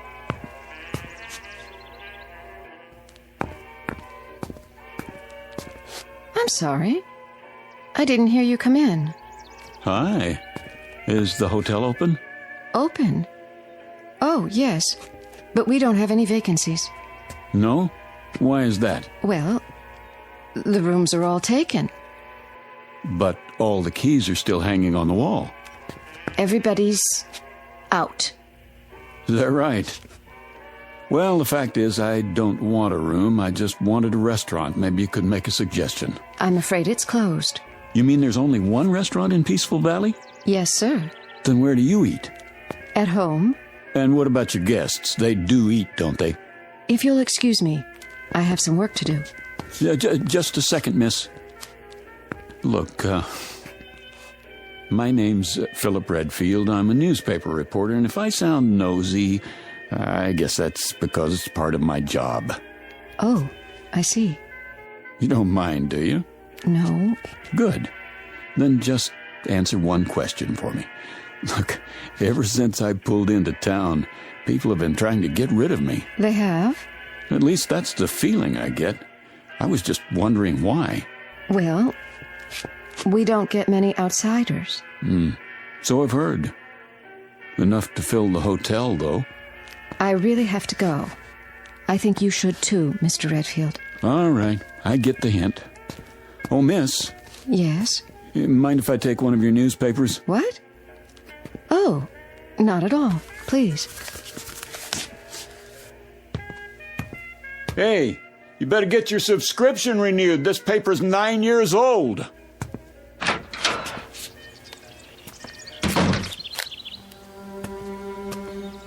Come on, Rowdy, let's get out of here.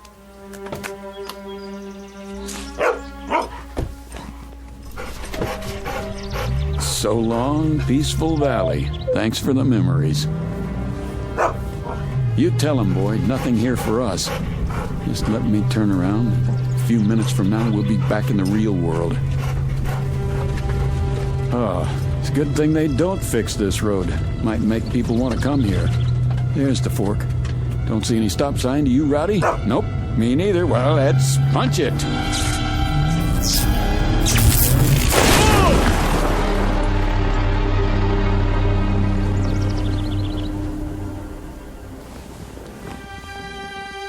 What was that? Rowdy, are you okay? Rowdy?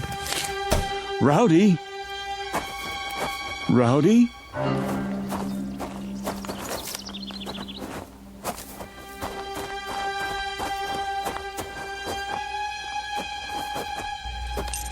Rowdy? Oh no. No. It's all my fault, boy. I shouldn't have been going so fast. Breathe. Breathe, please. Oh, Rowdy.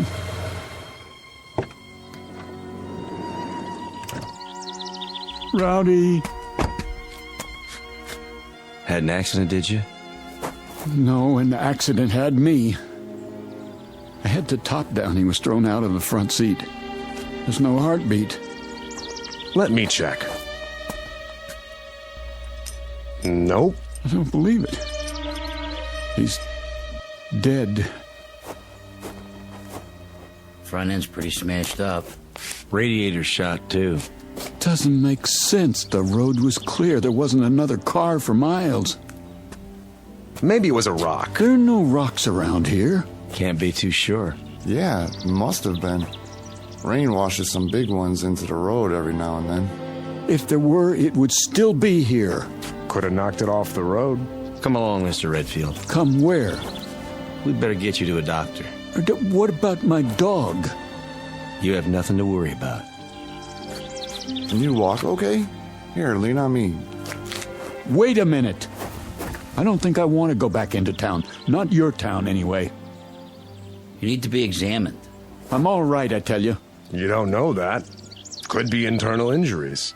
If anything's wrong with you, it'll be on our conscience forever. Take it slow.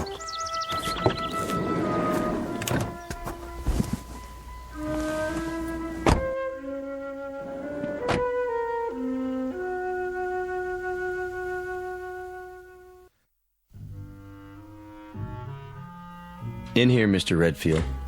This is a doctor's office? In a way.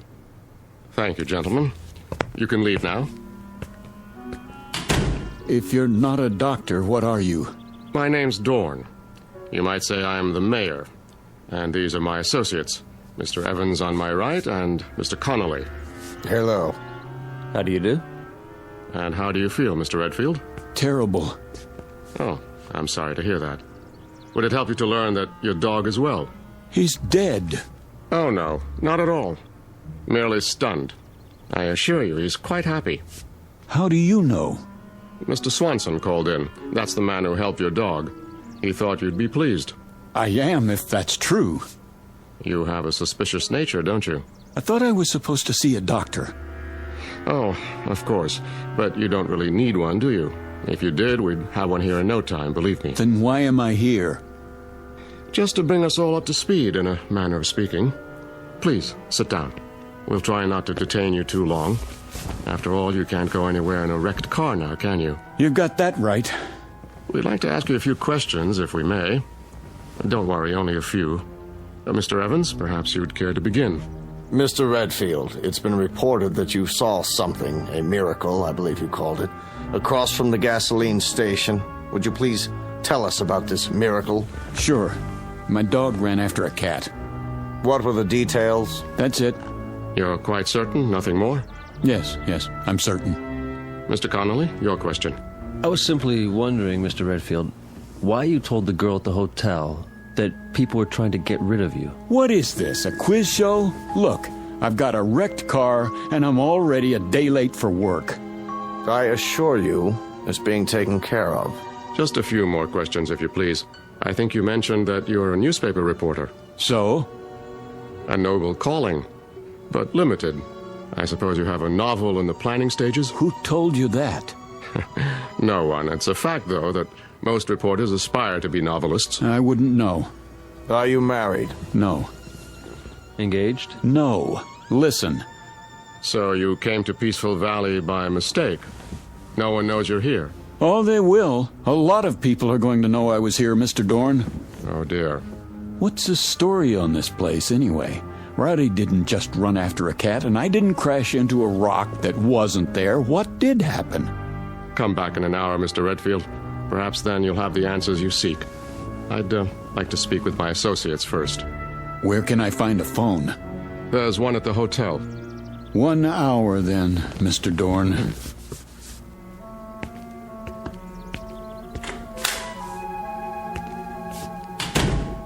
Do you think it's wise letting him go like that? He'll be watched.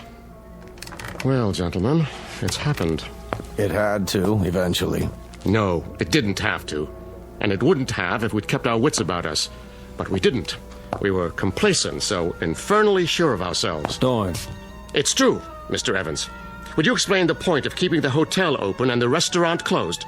Doesn't it seem likely that there would be more inquiries for food than for rooms? There haven't been either in over 16 years. You see? Complacency. And I'm as much to blame as anyone. If only the Johnson girl hadn't been so careless. If only Fredericks hadn't behaved suspiciously. If only I hadn't panicked and activated the barrier. You had to. There wasn't any choice by then. So now an innocent young man who's done no one any harm must suffer for our mistakes.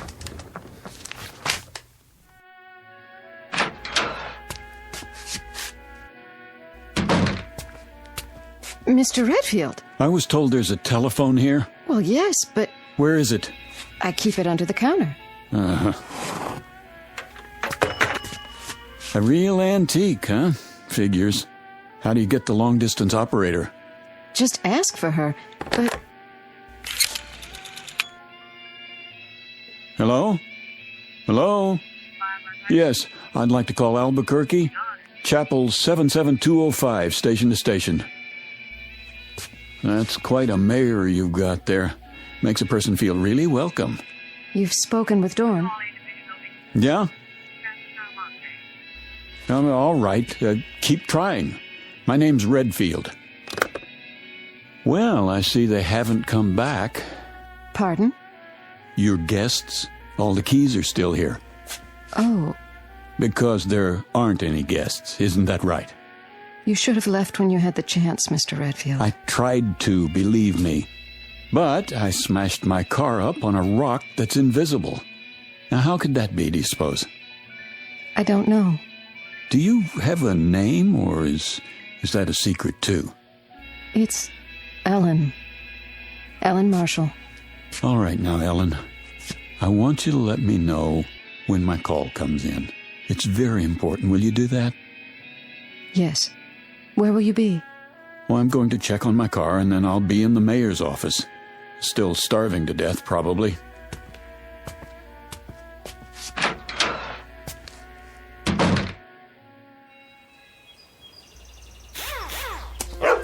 Rowdy! How you feeling, boy? I counted you out, you know that? I gave him some water. What about the car? It's pretty banged up. Hood's sprung, and the radiator's punctured. Yeah, I know. You were supposed to be fixing it. Nobody told me. Well, I'm telling you. Can't do anything unless it's authorized. It is authorized. $200 extra in cash if you get it fixed by tonight. Consider it a bonus. It has to be official. Sorry. You're going to be a whole lot sorrier, I promise.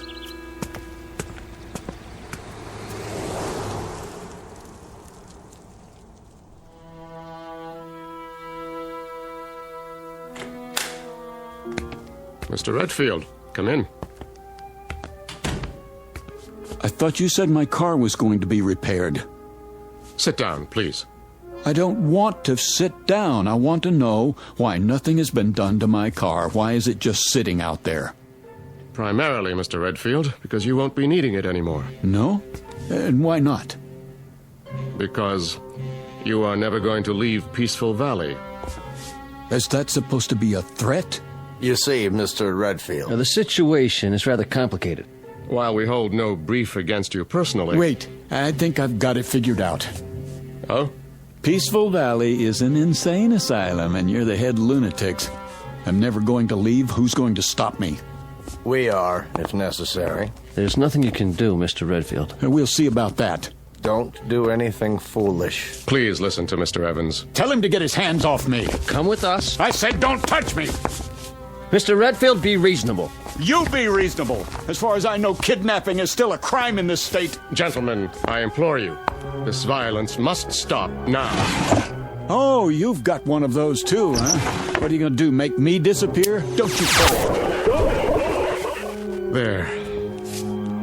You shouldn't have done that, Dorn. Now he's seen the device up close. You mustn't bring him back. I have to. What did you do? How did I get in this chair? You were disassembled. But I was across the room. Your molecules were transported and reassembled with this. That's the same thing the little girl used. So what is it? I'm afraid you wouldn't understand, even if you were a physicist, which you aren't. Try me. Let's say it's a device by which we move objects from one location to another. All things are collections of atoms with spaces in between. Even you, Mr. Redfield. And those atoms are in a given mathematical order. This mechanism breaks them up and stores them, then puts them together again in the same order. That's ridiculous. Perhaps. But it saves time when you want to move your furniture around. Dorn. Yes, Mr. Evans? Let's get this over with. What's he talking about?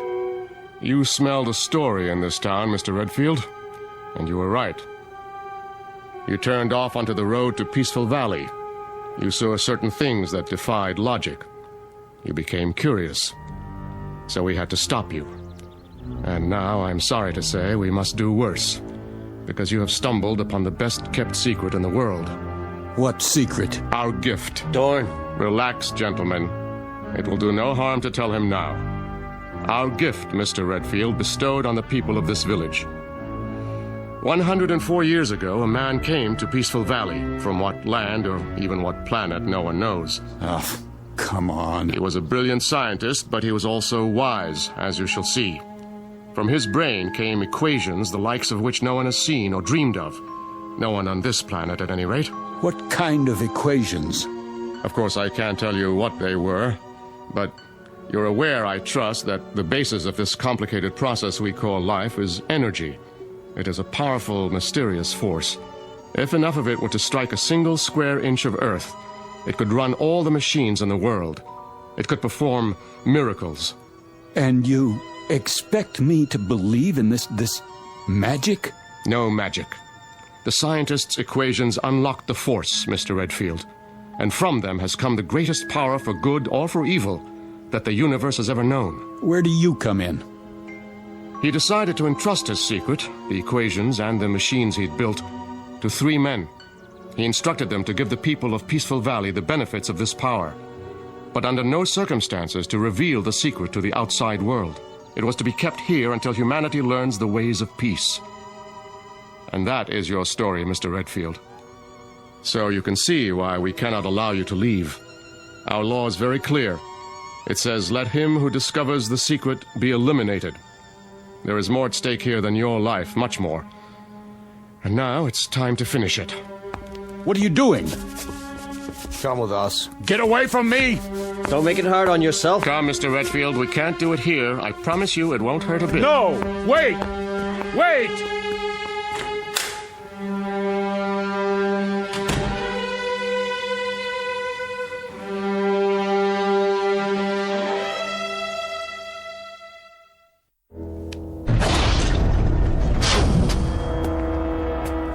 What is this place? A laboratory, built by our benefactor.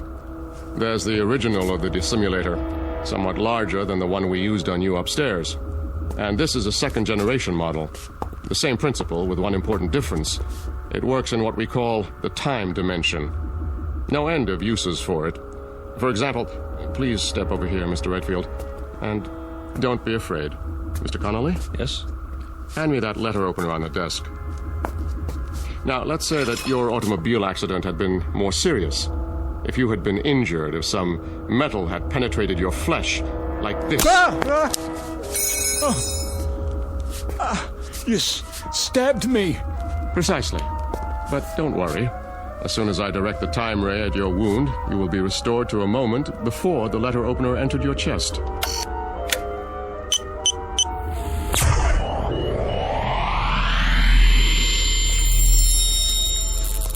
My skin. I can feel it closing up. This is fantastic. Isn't it? Even the fabric of your shirt. Now, let me see. This console is a duplicating machine, but not like others you've seen. Here, for example, on this card is a description of the atomic structure of a ham sandwich on white bread with mustard. One ham sandwich. I believe you said you were hungry? Not anymore, Mr. Dorn. Out there on the road, what did I run into? In the car. I'm sorry about that, but we had to stop you. It was an energy field, a wall of loosely packed atoms, so to speak. Purely an emergency measure. Now, behind this wall panel with the cards is a folder containing the sacred papers, the original equations from which everything you see came about. In case you still doubt that they exist. Do you know what you've got here? I believe so. And you mean to say you don't intend to share it with the world? Oh, good heavens, no. I've already explained why. The world isn't ready. But Peaceful Valley is? We have no wars here, no crime, no violence, no greed. Unlike your world, ours is a place of peace. We use the power for good, not evil. And what makes you so sure the rest of us wouldn't do the same? Come now, Mr. Redfield. The history of civilization is written in blood. Because people wanted things. With this power... With this power, they would destroy the universe. They are children. But that one machine, it could stop sickness and suffering. It could cure disease. And you let people... Haven't you any conscience? Yes. That is why we cannot release the equations. The same power to heal the sick could be used to kill the innocent. It could mean the end of the world. I don't believe that. Think, Mr. Redfield. What did you do with Professor Einstein's primitive equation E = mc squared? It could have been used to make the waters flow in the deserts to feed the starving millions, was it? No. It was used to destroy countless lives with a bomb. So you're just going to sit on your secrets, use them for making ham sandwiches? Ham sandwiches are a bit better than total destruction, wouldn't you say? Let's get on with it. He knows too much. We have to eliminate him. You hypocrites. You talk about us, but when you want someone out of the way, what do? You eliminate him. Be quiet. No, he has a point, Mr. Evans. That is what I've been pondering. If we kill this man, then in what way do we differ from the outsiders? It's the only solution. Thank you, Adolf Hitler. Oh dear. We didn't anticipate this, did we, gentlemen? It is the law. Not necessarily. The law says, let him who discovers the secret be eliminated. It doesn't say killed. You can be eliminated one of two ways, Mr. Redfield. Through death or through assimilation. The choice is yours. Will you die or will you join us? You mean live here the rest of my life? Exactly. Become one of us. It won't be unpleasant, you know. We'll give you a nice house, built to your specifications. Time to write that novel. Nothing or everything, huh? Well, which shall it be? What do you think? In that case, welcome to Peaceful Valley. I've equipped it with bookshelves, a desk, reference materials, paper. I'm sorry about the old-fashioned typewriter. We couldn't find a card for anything newer. But Dorn has promised me... Miss Marshall. Yes? Why are you going to all this trouble? Because Dorn asked me to. Is that the only reason? I suppose I'd like you to know that I'm not really unfriendly. I'm not. In fact, I think we could be very good friends. Mr. Redfield. Yes? May I ask you a question? I wish you would. Do you play chess?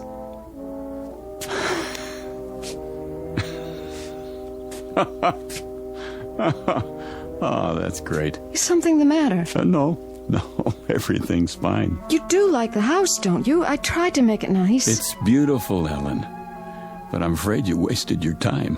Why? Because I won't be here very long. As long as you think that way, you'll have no choice. Dorn won't trust you. He's trusting me now, isn't he? Is he? Hello? I'm leaving Mr. Redfield's house now. You see, I'm required to tell him everything you do. But you're not like the others. If you get hungry or want anything, call me. I'll look in on you later. Oh, and don't try to go beyond the border. The force field's still active.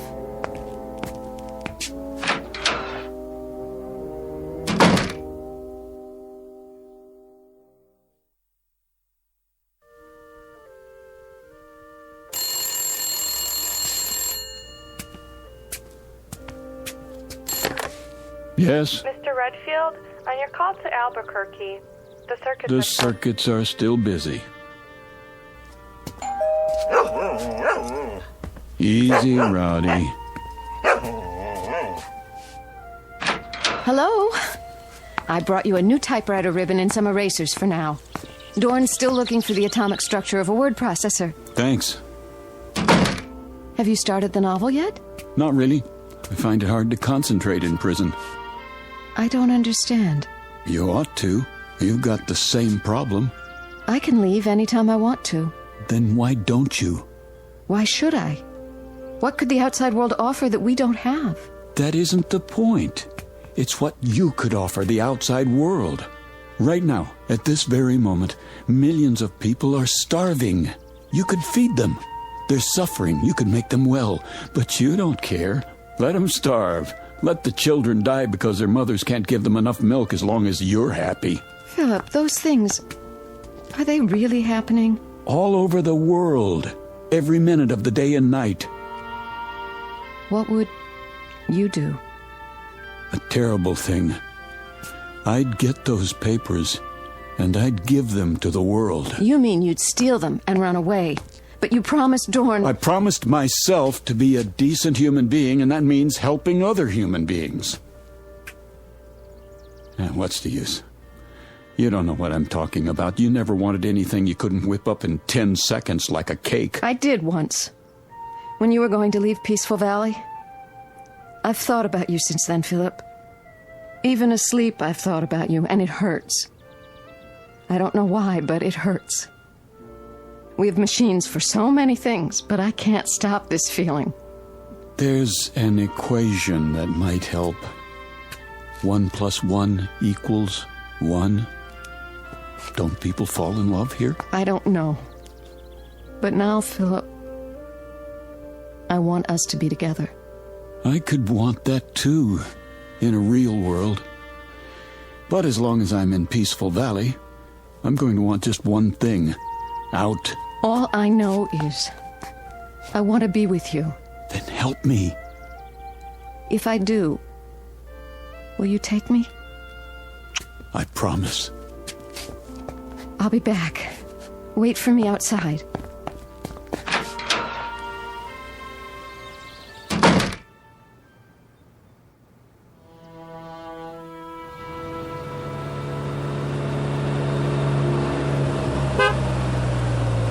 Easy, Rowdy.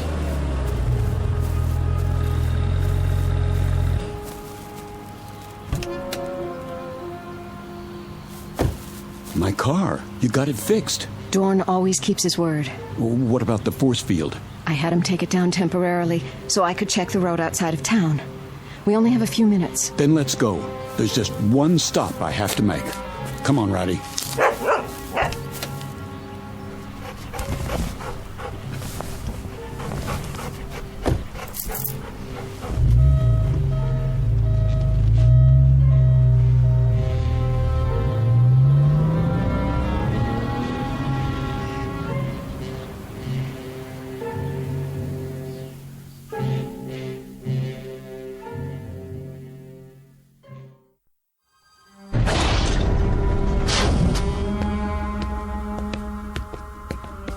There. The equations. And what else? What do I need? Maybe, atomic structure of gold. Guitar. Gun. 38 police special. That'll do. Put the equations back, Mr. Redfield. Get out of my way. Do as I say. No, you don't. Not this time. Dorn! He's bleeding. Use the time ray, quickly. Keep your hand off that machine. I don't want to shoot you. Don't! What have you done? We've got to restore them. What are you? I can't let them die. Are you going to shoot me too? No, of course not, but... Have you looked at the equations? Right here. Wait a minute. The first one's blank. The second one? They're all blank.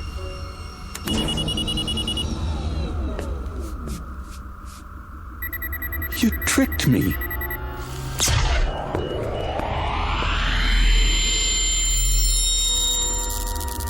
Thank you, Miss Marshall. So now you see what would happen if our secret were to get out? The first thing you do is make a weapon. The second, you kill with it. It was all a setup, and you were part of it. Everything you said was a lie. Not everything, Philip. She thought you would prove your good intentions, as I did. But you are like the others. You believe that if the end is just, then so are the means. A pity. You have lost paradise, Mr. Redfield, and you don't even know why. Gentlemen, the machine. Yes, sir. So now you're going to do the same thing. Not quite. You're going to be rendered harmless, but it will not be an execution. I've been studying our law, and I believe I have found a way with the second-generation machine. Try to appreciate our position. Imagine a state which has carried the death penalty on its books for 100 years, but has never had to invoke it. That was the case here. You were our first prisoner, so to speak, and you forced us to re-examine our law. Adjust the time ray, Mr. Evans. Goodbye, Mr. Redfield. I was becoming fond of you.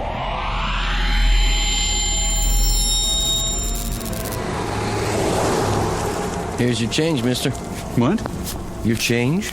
Oh, sorry. I must have dozed off for a second. Happens when you drive too long. Yeah. You say Braden's back that way. 80 miles. Down, boy. It's just a cat. You stay. That's strange. Anything wrong? Well, just that woman who walked by. Thought I knew her. Wishful thinking, I guess. Nice little town you've got here. We like it. Well, so long. Don't know that I'll be back this way, but Keep it peaceful.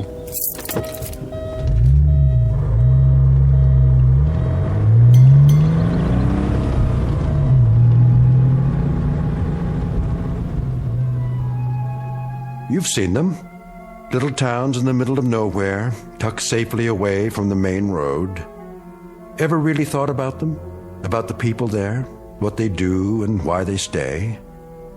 The next time you're tempted to take a shortcut, think twice.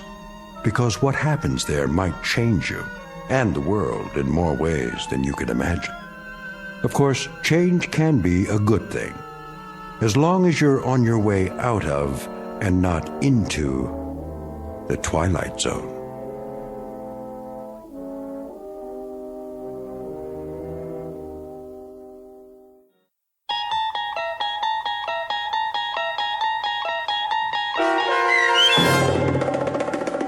Valley of the Shadow, starring Chelsea Ross with Stacy Keach as your narrator, was adapted for radio by Dennis Etchison and written for the Twilight Zone by Charles Beaumont.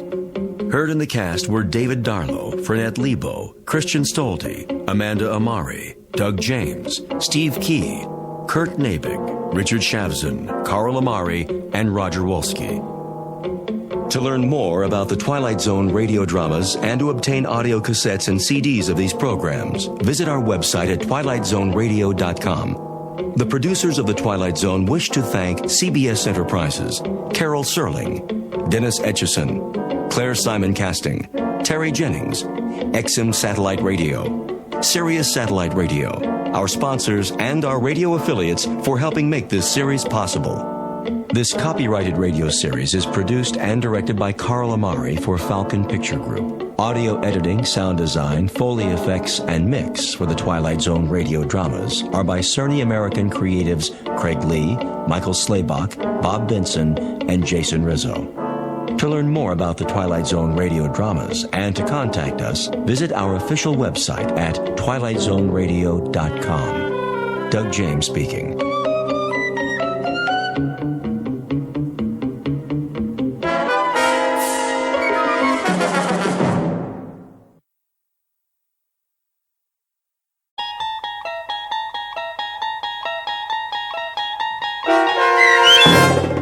What You Need, starring Bruno Kirby and Bruce Kirby with Stacy Keach as your narrator, was adapted for radio by Dennis Etchison and written for the Twilight Zone by Rod Serling from a short story by Louis Paget. Heard in the cast were Christian Stolte, Jeff Lupiton, Frenette Lebo, Kurt Nabig, Linda Ryder, Max Kirsch, David Darlow, Carl Amari, Meg Thalken, Doug James, Roger Wolski, and Vince Amari. To learn more about the Twilight Zone radio dramas and to obtain audio cassettes and CDs of these programs, visit our website at twilightzoneradio.com. The producers of The Twilight Zone wish to thank CBS Enterprises, Carol Serling, Dennis Etchison, Dick Brescia Associates, Claire Simon Casting, Terry Jennings, XM Satellite Radio, Sirius Satellite Radio, our sponsors and our radio affiliates for helping make this series possible. This copyrighted radio series is produced and directed by Carl Amari and Jason Mallow for Falcon Picture Group. Doug James speaking.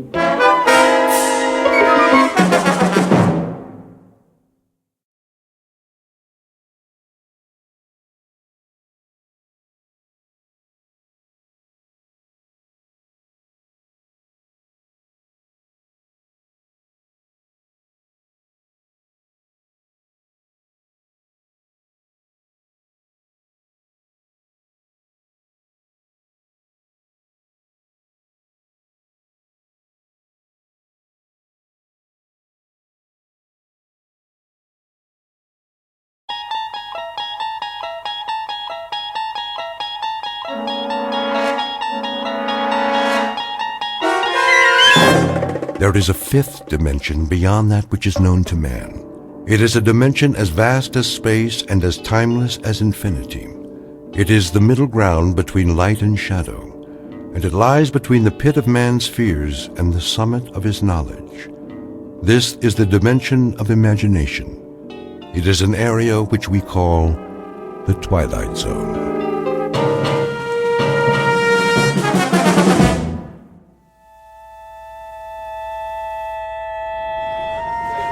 Matches, Pencils, buttons, shoelaces, anything you need, anything at all. Anything I need, huh, Pup? That's right. No chance. Why do you say that? Because nobody has what I need. You never know. Take a look in the tray. Forget it, old man. Are you sure? Sure, I'm sure. Every night you're out here selling this cheap junk. But I haven't seen nothing yet that fills the bill. Maybe you haven't looked close enough. Oh, I've looked, all right. Needles and thread, thimbles, eyeglasses. Where'd you get all this stuff? From a flea market? Here and there. It's a hobby of mine. You never know what people will need. What people will need. You're crazy, Pop, you know that? You're out of your ever-loving tree. Am I? You can bet on it. Standing here like this, nobody ever stops, right? Oh, once in a while they do. Sure. Why would they? All you got's junk. Why don't you trade it in for a tin cup? Stick a sign around your neck that says, "Poor me, nothing to eat and no place to go." That wouldn't be correct. I have a room of my own. Yeah, right. A cardboard box in an alley. Actually, it's a rooming house. Been there quite a few years. I pay rent like everybody else. With what? Nickels and dimes? What do they give you for crap like this? People give what they like. A little or a lot. Sometimes, nothing at all. Then you're loonier than I thought. Face it, you're a bum. Why don't you admit it? Nowhere to go and nothing to do. You mean, like you? Listen, you old codger.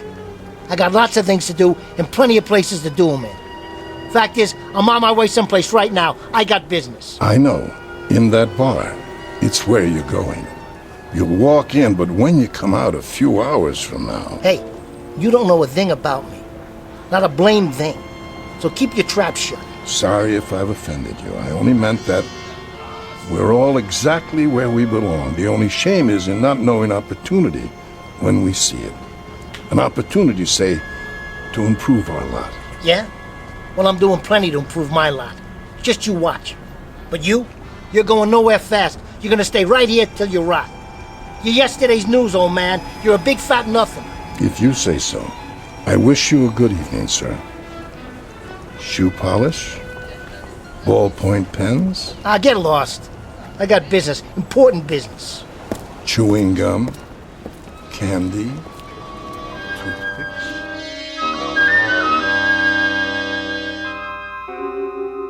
You've just met Mr. Fred Renard, age 36, who carries on his shoulder a chip the size of the national debt. It consists of an antagonism directed against the world, those who people it, and everything with which he comes in contact. The taste of his food, the temperature of his coffee, the fact that he has lost 11 jobs in the past year and 3 girlfriends in the past month. A general displeasure that is as much a part of the man as his eyes, nose, and ears. This is a sour man, a friendless man, a lonely, grasping, nervous man, a man who has lived 36 pointless, meaningless, undistinguished, failure-laden years on this earth, and who at this moment is looking for an escape. Any escape. Any route out of the norm. Any path away from the sameness of his living. Anything, anybody to get him out of his rut. And though he does not know it yet, the little old man on the street corner may turn out to be just what Mr. Renard has been waiting for, at an unlikely intersection in the Twilight Zone. And now, The Twilight Zone and our story, What You Need, starring Bruno Kirby and Bruce Kirby, with Stacy Keach as your narrator. Ready yet? For what? For me to pour you another one. I'm fine. You've been fine for an hour. I'm not finished yet. Then how come your glass is empty? You got a time limit? Look, we sell booze here, mister. We don't rent space. Is that a fact? That's a fact, buddy. Tell you what, then. Yeah? Why don't you just go take a flying jump at the moon? All kinds. You meet all kinds. You okay, miss? Yes, thank you. I was just leaving. Take your time. Oh, that was a heck of a season. Darn right it was. We could have gone all the way. Well, you pretty near did. Boston had nothing in the outfield. New York... Forget about it. We had it all sewed up. How you doing, Lefty? Oh, I'm fine, Sal. Yep, all sewed up. Then they brought in that slugger from Cincinnati. Bring the man another beer. Oh, you don't have to do that. I know I don't, but it ain't every day I get to talk to Lefty Garrity. That was a while ago. Listen, the man wants to buy you a drink, you let him. Make it 2. 2 drafts coming up. Thank you kindly, fella. Don't mention it. Hey, Pop. Good evening, gentlemen and lady. Does anyone need anything? Anything at all? Not tonight, Pop. You, sir? I told you. Get lost. Ah, so you did. How about you, miss? Matches? Perfume? Really, I don't think so. A hair ribbon, perhaps? There's nothing wrong with the young lady's hair. Thank you. Why don't you give it a rest tonight, Pop? You might have a look just the same. I have a little bit of everything here. I guess I'll take some matches. You don't need matches, miss. I don't? I'll tell you what you need. Yes, I think I know exactly what you need. What is it? Cleaning fluid. Cleaning? Very good cleaning fluid, guaranteed. Remove spots of any and all kinds. I think you'll find it useful. I really don't... Believe me, miss, it's what you need. Well, I suppose I... How much is it? No charge. Here you are. Here you go, 2 drafts. Thanks, Sal. You looking at me, Pop? He's okay. I know he is. I seen him in here before. What have you got there? Oh, many things. Odds and ends. Things you need. Things I need? What do you think I need, Pop? That's always the question, isn't it? A cigarette lighter? Afraid not. I don't smoke. A pair of socks, perhaps? That wouldn't help me. What I need, well, you wouldn't have that. Tell him, Lefty. The old coot comes in here every night bugging everybody. Tell him what you need. Go on. And what might that be? A new left arm. A new arm, did you say? Lefty was quite a ball player in his time. Pitched for the Cubs. Then his arm went sour. Didn't it, Lefty? Didn't it go sour on you? Sure did. So that was what happened. I should know. I dropped a bundle on him at a Sunday doubleheader a couple of years ago. What do you do now? What does he do? Well, for starters, he comes in here 7 nights a week looking for his career. I keep telling him it ain't at the bottom of a bottle. Sometimes there are alternatives. Other things a man can do. Instead of pitching? Instead of baseball? Come on, let's get back to the socks and shoelaces, Pop. All right, give me one of each. That's more like it. I think this is what you really need. A piece of paper? Go ahead, take it. It's like a bus ticket. That's right, that's what it is. A bus ticket. A ticket to Scranton, Pennsylvania. Scranton, Pennsylvania. What's in Scranton, old man? I'm afraid I couldn't say. Coal mines. That's what they got in Scranton, Pennsylvania. They got nice, lovely coal mines. You can't pitch with that arm, Lefty. Maybe you can dig with it. Wonder who that is. Sal's place. Somebody's old lady, probably. Or a bookie calling to collect. If it's for me, I ain't been in. Got it? What? Yeah, he's here. Hey, I thought I told you. Lefty. Huh? You wanted on the phone. Me? That's what the man said. Wants to talk to Mr. Garrity. You're kidding.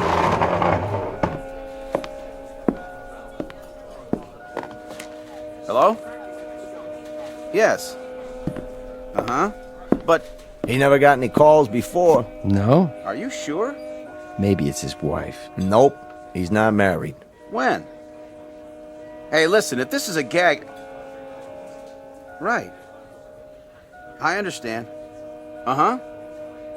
Okay, I'll be there. And, thanks. Thanks a heck of a lot. Wow. What do you know? Dead rich uncle or a horse come in? I can't believe it. Believe what? Old manager of mine. Said he's been calling around trying to find me for 3 weeks. I thought he was putting me on. You owe him money? He said he's got a job for me. A coaching job. Minor league club in Scranton, Pennsylvania. No kidding. That's great. A minor league club in Scranton, Pennsylvania. Wants me to take a bus there for an interview. Well, if that don't beat all. You hear that, Pop? He wants me to take a bus. Does he? How'd you know? Coincidence maybe, or just good fortune. Why question it? Why question? It's there for you. But this ticket, I don't get it. I just don't get it. Better get packing, Lefty. You're wasting time. Oh, nothing much to pack. This is the only suit I own. Oh, I wish I had time to take it to the cleaners, though. You look fine. No, I don't. Still got this old stain on the front, see? Gravy or something. I'd like to look halfway decent when I meet the general manager. That's who's going to interview me. The general manager. Oh, I hate to look like a tramp. I can get a shave, but I don't have any other suits. Excuse me. I couldn't help but overhear. Why don't you try some of this on your jacket? What? It's supposed to be very good for that sort of thing. Thank you, ma'am, but... Miss. It's Miss. But I wouldn't want to... Here. Let me try. Don't go to any trouble. All I need is a handkerchief. Yes, I have one. It should only take a few drops. Stand still. Well, I'll be. There. You look good as new, Lefty. Thanks very much, miss. I appreciate it. That's quite all right. Oh, lucky you were around. Not really luck. The old gentleman there, he's the one who gave me... Where did he go? Looks like he just slipped out. Ain't that something? What do I owe you for the drink? Oh, make it $1.50. Here. Last of the big-time spenders. What's he in such a hurry about?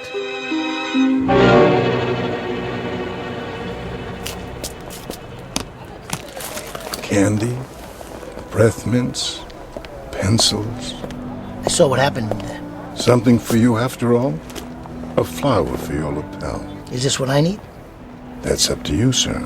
Or a nice necktie. I have several different designs. What do I need, old man? You tell me. One needs different things at different times. What do I need now? What do I need tonight? It's late. You stay right here. What do I need? Try this. What? Is this a gag? Because if it is... Oh, it's no gag. Then what in the... It's what you need.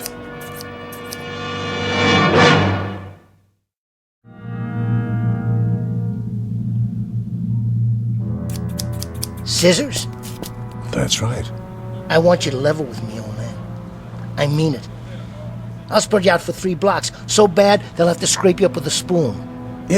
It's what you need. It really is. Go ahead, take it.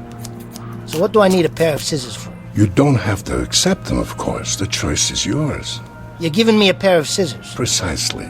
Let me get this straight. I'm gonna need these. But you can't tell me what for. I'm afraid not. Well, let me tell you one thing.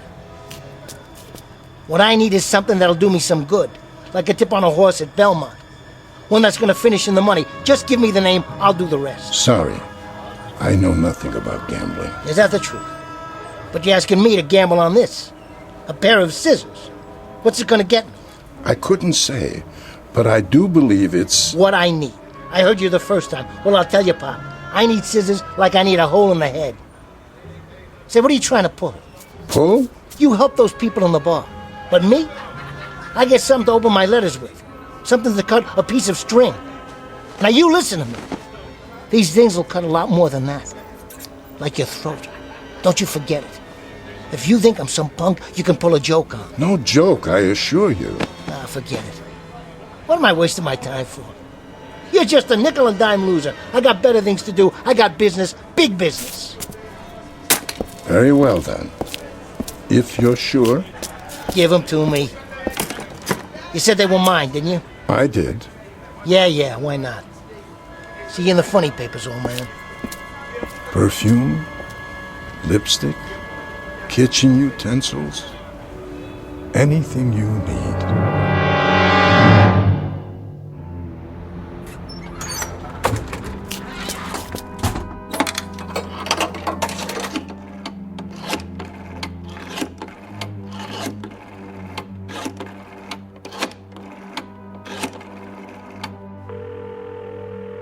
Talk to me. Carmine? Who's this? It's Freddie. Who do you think? Freddie. Been a while, huh? Not long enough. I ain't got time for deadbeats. Hey, what are you talking about? I paid you off, every penny. Took you long enough. I always pay my debts. Say, listen, Carmine. I was looking at the racing form. And I see a horse here looks pretty good. The 6th race tomorrow. Name of, let me see. Staunch Soldier. Yeah, that's it. Don't make me laugh. That nag couldn't steal a purse from an old lady. I don't know, Carmine. Says they're taking the weights off. Plus he's getting a drop in class. Sounds like a sure thing.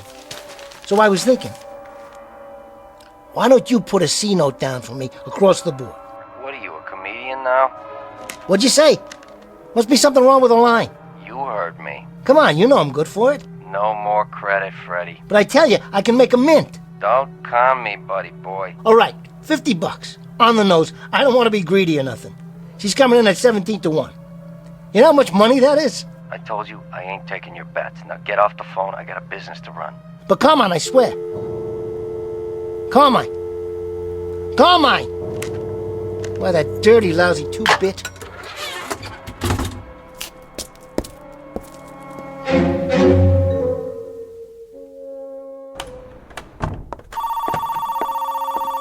Hotel Carlton. Yeah, by the week. Payment in advance. In cash. Same to you, pal. Mr. Renard. Yeah. About your bill? I'll settle up tomorrow. That's what you said yesterday. Hey, I got a big payoff coming in. Deal I'm putting together. Just got a little cash flow problem, strictly temporary. Mr. Renard. Give me till tomorrow afternoon. If I don't have payment in full... Don't worry about it, okay? 5 o'clock, the whole thing in cash. Till 5 o'clock tomorrow, then. At the latest. You got it. Come on, come on. What's with this elevator? About time.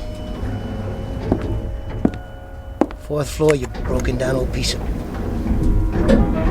Hey! What? My tie? How did it get caught in the door? Can't reach the button. Stop this thing! Stop! Get this off of my neck. Something quick. Something to cut it with.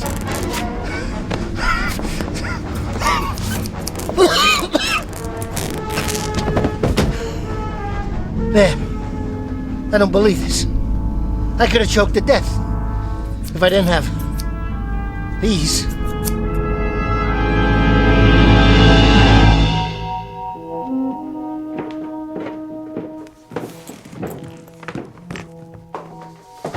Billy! Evening, Mrs. Rajado. Oh, hi there, Mr. Pettit. You see that boy of mine? No, I haven't. I'll tan his hide when he gets home. Staying out all hours. I wouldn't worry. He's probably out playing.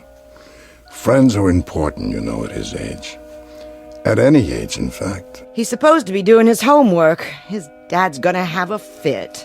I'll keep an eye out. Billy! You come in here right now. You hear me? Gotcha! Billy! You startled me. Did I? Hey, Mr. Pettit, you got any new toys tonight? Something wrong with your ray gun? No, it's neat. Only, well, I think I need a 2-way wrist radio too. Just in case. In case of what? Well, like, if there was a bad man, you know, I could call the cops. I don't see any bad men around here, do you, Billy? No, but what if there was? Tell you what. If you see any bad men, then you go inside and tell your dad or your mother. They'll protect you, believe me. They're what you need most, not some 2-way wrist radio. Are you sure? Absolutely and positively. Okay. Bye, Mr. Pettit. I gotta go home. See ya. See you, Billy. Sleep tight.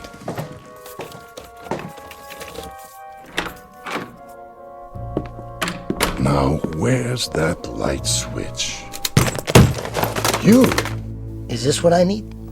A spool of thread? Who let you in? You gotta get a new lock on your door. I could open this one with a toothpick. How did you know where I live? No problem. I'm real good at figuring things out. You told me you had a room in a hotel. All I had to do was ask around. I'd appreciate it if you'd leave now. You missed this. Here, Pop. Nice button. Is this what I need? Please, just go. Sure thing. Only you and I are gonna have a little talk first. It's late. I'm an old man. Nice pair of scissors you gave me. I'm glad you like it. Now, if you don't mind... Saved my skin. You should have been there. Why? I was on an elevator seat, and my necktie got caught in the door. Ain't that the craziest thing? Couldn't reach the controls, so I had to use the scissors to cut it off before it choked me. How did you know? I don't know anything. I think you do. I asked you a question. How? What difference does it make? It might make a lot of difference. What have you got? A fortune-telling machine in here? Some crystal ball? No, nothing like that. But you can look ahead, can't you? See the future. Sometimes. Then you're an A1 dummy. You got $1 million talent, and you dribble it away for nickels and dimes. You're a loser. Shh, please lower your voice. Now you listen to me, old man. Your losing days are over. From now on, you got yourself a partner. I don't need a partner.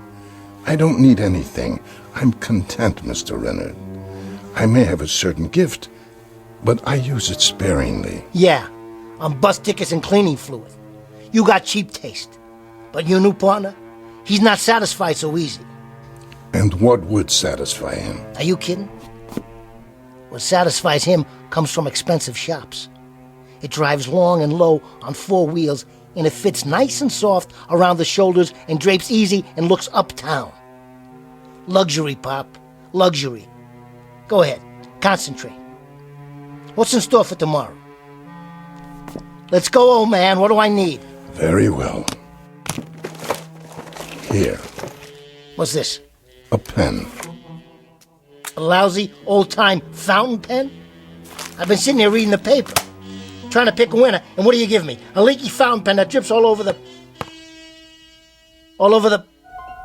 sports page. Sorry about the accident. Hold on. Accident, huh? Is that what it was? An accident that a drop of ink falls right on a horse's name? If you say so, Mr. Runnett. Take a look. Ah! This is wild. This is really wild. Sorcerer's Apprentice. That's the horse. Sorcerer's Apprentice runs in the sweepstakes tomorrow. Does it? Hey, Pops. Hey, you're all right. A leaky fountain pen. That's just what I needed. See you later. Yes, I suppose I will. In fact, I'm almost certain of it.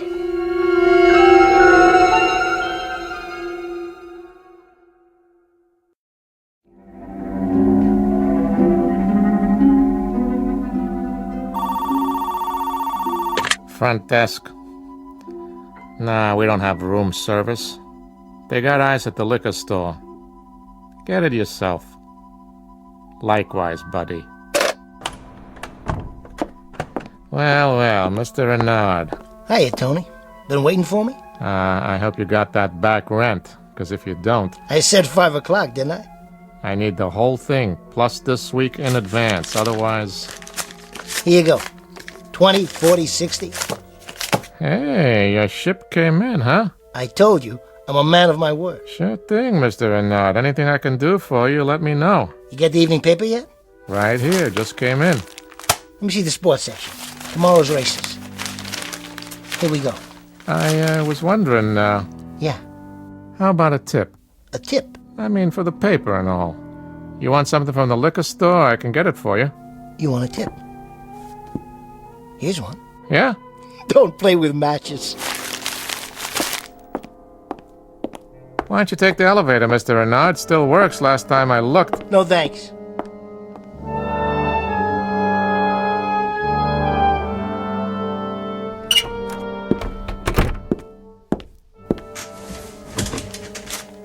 $210, $215. Still got $220 left. It's gonna be $1 million. I'll parlay it all 7 races. Not just horses either. Prize fights, football, baseball, basketball, anything. Come on. Talk to me. Carmine. I got some bets to put down, starting with... I told you, Freddie, no more credit. Listen to this. Put your ear close to the phone. Get off the line. Hear that? Cash on the barrelhead. What you do? Rob your grandmother? Me? I took a little ride out to the track. Hit a long shot, 23-1. Now listen, I got some business to conduct. Big business. Better write this down. Starting with the first race tomorrow. Hold on. What are you, consulting your Ouija board? Are you kidding? All I have to do is take out my lucky fountain pen like this. Your what? Or should I say, my leaky fountain pen? Let's see what it drips on this time. I'm hanging up. Hold on, I tell you. This'll just take a minute. You gotta put the dough in my hand or it's no bet. So I'll stop by. Sure you will. Just let me give this a little shake. Hey, what gives? This thing's all dried out. What kind of a con is this? Try a magic 8-ball, Freddy. It works better. Must have had one drop of ink left. Now it's empty. Why, that old crumb? That crook? One shot and that's it? No way. This thing is worth millions. It will be. I'll beat it out of him. I'll take it out of his hide.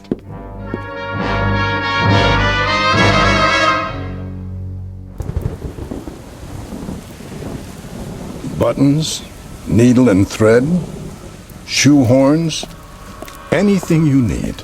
There you are, you old coot. Mr. Renard. That's right. Whatever your name is. Pettit. That's me. Well, Mr. Pettit, you sure came up short this time. Oh, how's that? The pen you gave me. Yes, I remember. It don't work anymore. Is that right? No ink comes out. What a shame. So I can't pick any more winners. You've already won a great deal, Mr. Renard, for a man in your circumstance. How do you know? You must have. And the things we need, we only need once. What's that supposed to mean? Just for a single occasion, that's all. An egg, the hand of a clock, the book of matches, a rubber band, a harmonica, a piano key, whatever it may be. But just once. That's all they're ever needed. Long enough to present an opportunity. What's next then? Next? Come on, come on. You know what I'm talking about. Nothing's next. I'd rather not give you anything more. That's so. I'm afraid it is. I want to tell you something about me, old man. I was born under a lousy zodiac. I've had nothing but the bad end of the stick since I was 4 years old. I feel sorry for you, I really do. You don't have to go to that kind of trouble. Just keep it coming. Keep supplying me with what I need. I don't care if it's scissors to save my neck or a fountain pen that gives me the inside word. Whatever it is, I don't want it to stop. That's a pity. Because it must stop. What are you doing? Closing up for the night. But why? Why does it have to stop? Because the things you need most, I can't supply. Like what?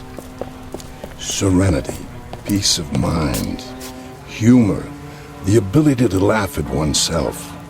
Those are all the things you need. And unfortunately, it's beyond my power to give them to you. Try one more time. Take a look in my eyes. Come on, old man, look deep. Look deep and tell me what I need tomorrow. You can see ahead. I already know that. Now, what do you see? Please. Go on. I said look. Please, you don't have to. What's in the cardboard box there? Go ahead. Open it. Nice pair of shoes. All shined up, too. Take them. Is this what you've got for me? Yes, they're for you. Nice. They're tight, though. Sorry. Too tight. And they're leather soled. I hate new leather soles. They're slippery. But they're what I need, aren't they? I put them on and I walk someplace, is that it? I walk someplace where I'll get what I need. Perhaps. Hey, old man, so what's with it? What happens? I'm waiting. That's another thing you need, Mr. Renard. Patience. Yeah? Well, I'm tired of being patient. I sincerely suggest that... You giving me the business, old man? That's what you're doing? You giving me the business? I'll come right back across the street and take you apart bone by bone. Listen. Let's hear it. Where are these shoes supposed to take me? Are they what I need? I never said they were, Mr. Renard. But I'll tell you a little secret. They happen to be what I need. Why, you... Hey, watch where you're driving. Can't you see? Look out! No! No! Ah! Did you see that? Knocked it right out of his shoes. Somebody call an ambulance. Too late for that. I got the license plate. Mr. Renard, I looked in your eyes just as you asked. And what I saw was death. My death. You would have killed me. So what was needed, Mr. Render, was one pair of slippery shoes. I'm sorry to say, that's all that was needed. Slippery shoes. Look at that old man. Is he all right? You okay? Oh, yes, I'm fine. Just fine. What happened? Hit and run, I guess. I heard the guy scream, and then the car just kept going. You see it, old-timer? Yes, most unfortunate. A hit and run. Can you beat that? Poor devil. Need anything tonight, sir? Shoelaces, perhaps? Matches? Anything at all. Are you kidding, fella? What would I need at this time of the night? I'll tell you what you need. You need this. A comb? It's yours, sir. No charge. Don't be rude, Harold. Well, thanks, I guess. Put it away. You never know. What's his story? He's a peddler. I've seen him around. He's a loony is what he is. Middle of the night and he gives out combs. Says it's what I need. Okay, folks, stand back. Better call for an ambulance. Looks like it's a little late for that. Evening, officers. What have we got here? Who are you? Rollins, Times Herald. You mind if I get some pictures? Go ahead. Just don't touch anything. All right, folks, back up on the curb. Come on. Anybody see what happened? I did. I saw the whole thing. It was a hit and run. All right, get their statements. Right. You were both witnesses? Sure were. We'll need your names. And a picture if you don't mind. Sure. For goodness sake, Harold, try to look presentable. Our picture's going to be in the paper. Yeah, I guess I better comb my hair. Well, use the one that man gave you. Hey, where'd he go anyway? Hold still for a minute. Say cheese.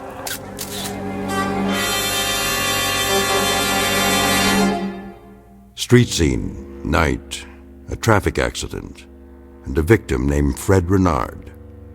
A gentleman with a sour face and a disposition to match, to whom contentment came at long last, after no small measure of struggle. Mr. Renard, who was finally provided with all he needed on a lonely street corner in the Twilight Zone.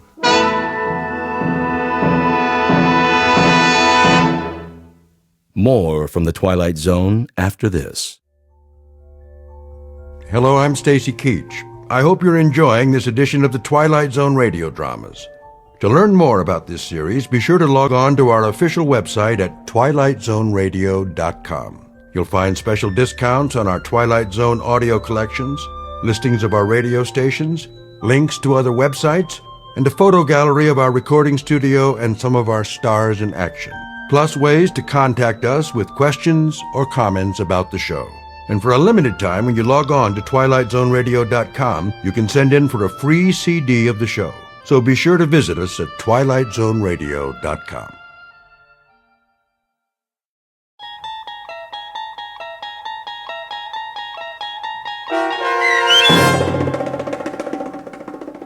Where Is Everybody, starring John Schneider with Stacy Keach as your narrator, was adapted for radio by Dennis Etchison and written for The Twilight Zone by Rod Serling. Heard in the cast were Roger Mueller, Tom McElroy, Roderick Peoples, Doug James, Richard Hensel, Carl Amari, and Amber Lake. To learn more about the Twilight Zone radio dramas and to obtain audio cassettes and CDs of these programs, visit our website at twilightzoneradio.com. The producers of The Twilight Zone wish to thank CBS Enterprises, Carol Serling, Dennis Etchison, Dick Brescia Associates, Claire Simon Casting, Terry Jennings, XM Satellite Radio, Sirius Satellite Radio, our sponsors and our radio affiliates for helping make this series possible. This copyrighted radio series is produced and directed by Carl Amari for Falcon Picture Group.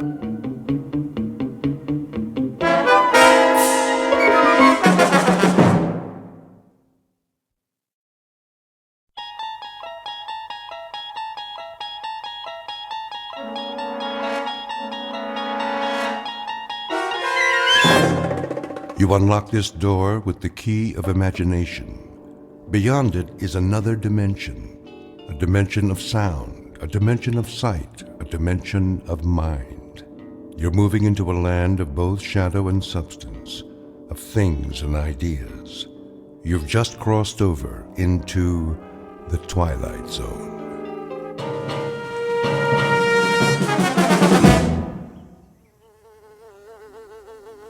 Get away from me. What? Where in the... When I woke up, I was sure somebody was watching me. I didn't know who it was, but I could feel someone very close by. I thought I could feel breath on my face, too, but it was only a breeze and a fly buzzing around my nose. I brushed it off and got up. I was outdoors, in a field, morning. The sun wasn't very high yet. I felt okay, not too hot, not too chilly. The only problem was, where am I?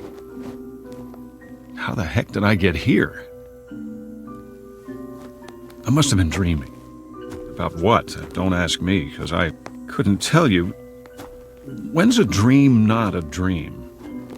Whatever this one was, it must have been a doozy, because the last thing I remember is, well, that's just it. You see, I don't remember much. Much. Make that anything.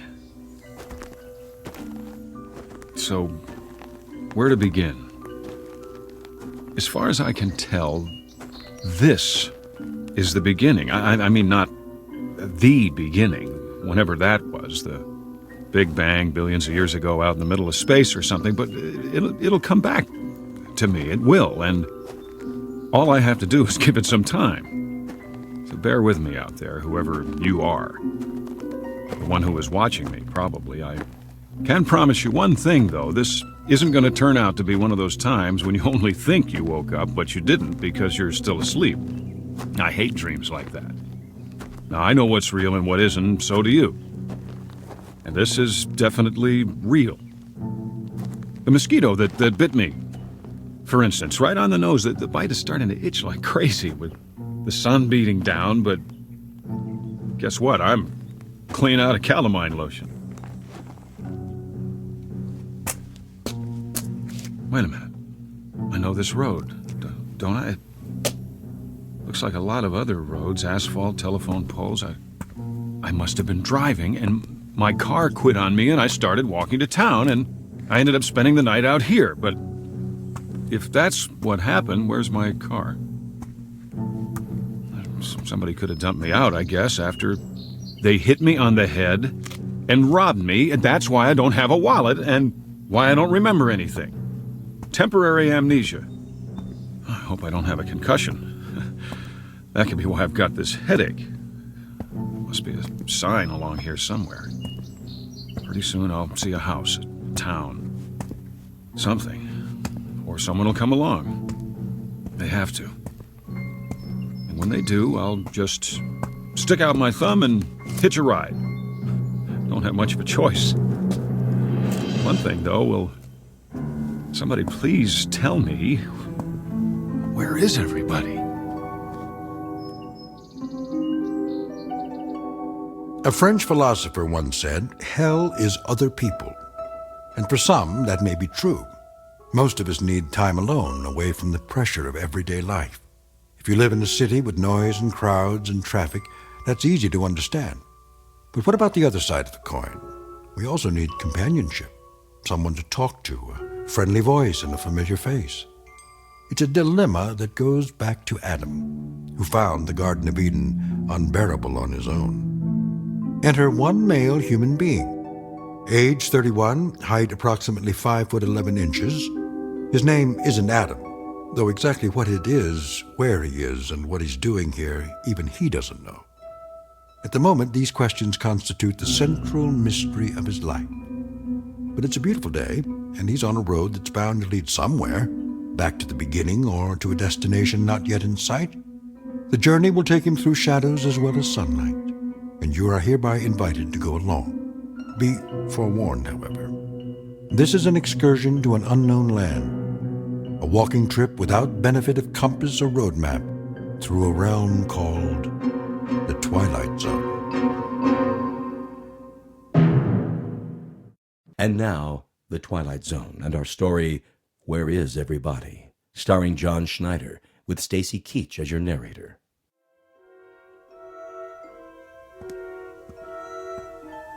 There we go.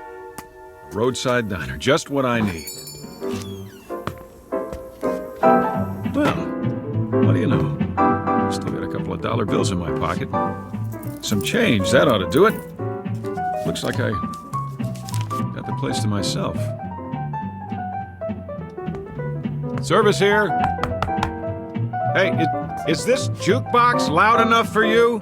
I mean, can you hear it all right?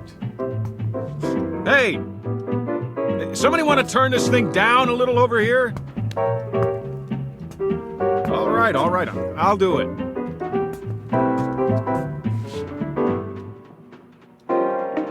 Pretty early for this kind of noise. Ought to be a volume control somewhere. Well, maybe it's on the back. If I can slide it out from the wall. Easy now. Oh, look, I like music, same as the next guy, and all I'm looking for is the knob.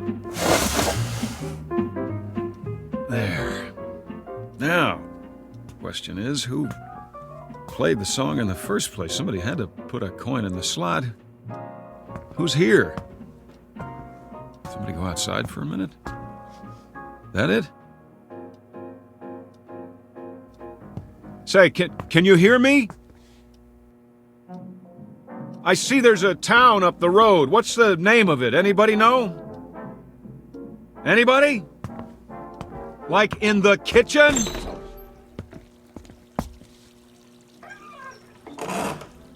Hey, you in there, I asked you a question. What is the name of the town? Hello? Cook must be outside catching a smoke.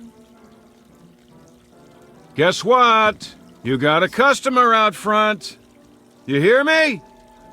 Cash customer! Meanwhile, don't waste so much water. I think, ham and eggs. Yeah, traveler special. Eggs up and soft, hash browns, coffee black. Customer waiting! Take your time. Me, I'm in no hurry. 1 cigarette left. Anybody got a light? I didn't think so. Where do you keep the matches? Hold on, I see them by the register. Right next to the clock. Whoops. Didn't mean to knock it on the floor, just trying to get a match. Here, I'm picking it up, see? What time is it anyway? 6:15. That can't be right. Cracked. Oh, well, I'm sorry if I broke it. I'll pay for it, honest. Of course, I'll have to send you the money. I'm a little low on funds right now. All I got on me is $2.85. Good old American money, isn't it? Yep, U.S. coins and currency. Well, we got that much settled. I'm an American. There's a little question about my identity, though. Let me put it to you this way. I'm not sure who I am. Isn't that a laugh? But I got $2.85 and I'm hungry. Heck with it. If nobody's gonna help me, I guess I'll just have to take care of myself. I'll see you later, everybody. I'll even do you a favor. The sign on the door says, open. Let me turn it around for you. Closed. Yeah, that's more like it. Truth in advertising. I'm gonna wake up any minute now. I know I'm gonna wake up. I wish there'd be a noise or something, a great big noise to make sure I do, but it's so quiet around here, it's weird. Okay. If I gotta make it myself, here goes nothing. Yes, sir, that's my baby. No, sir, don't mean maybe. Yes, sir, that's my baby now. Oakwood, huh? It's a nice name for a town, real homey. The only question is, where is it and where's everybody who lives here? Gotta be quite a few. Every kind of store you could think of. Drugstore, grocery, soda shop, post office, courthouse. Looks like a regular town to me. There must be a school around here, too. Where's all the kids? What? Where's that coming from? Church. Over there! What'd I do? Imagine I heard it? No, it was real, all right, and that means somebody rang it. Knew I wasn't alone. I'll go to the church and... Wait a minute, what's that? You there? Miss, yeah, you in the truck. I'm over here. Thank God. Look, miss, I wonder if you could do me a favor, just a little one. You gotta help me. Now, I don't want you to think I'm nuts or anything. I mean, it's nothing like that. I don't seem to remember who I am. I know, but it's true. It's crazy, huh? I looked all over, but I haven't seen anybody around. Not anybody. I guess it's too early or something. There hasn't been a single solitary soul except you. Not one. It's a real oddball thing, but I woke up this morning. And, well, I didn't exactly wake up. Not in bed or anything. I just sort of found myself out there off the road. Real nice. You know what I mean? And now I got a sore back from sleeping on a rock. So listen, it's amnesia, right? Isn't that what they call it? Yeah, that's it. Amnesia. See, I don't remember a thing, and I couldn't find anybody to ask till now. You're the first person I've seen, the only one. Look, I don't want you to get spooked or anything, but could you tell me, is there a doctor around here? You know, just a regular doctor, so I can get a checkup and find out what's wrong, because I think I'm sick. Miss, what's the matter? Can't you hear me? You gotta be able to. The window's rolled down.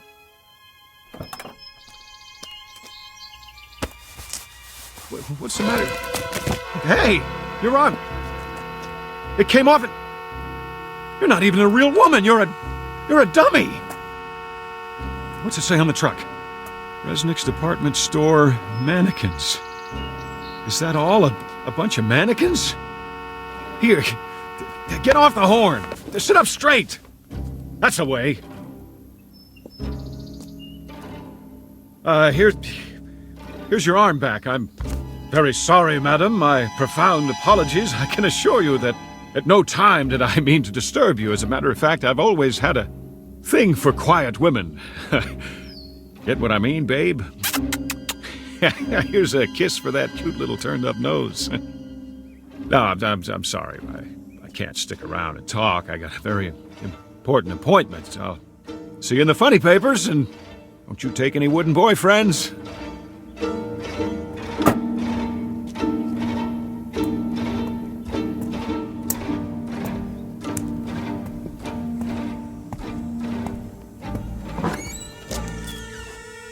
Is anybody here?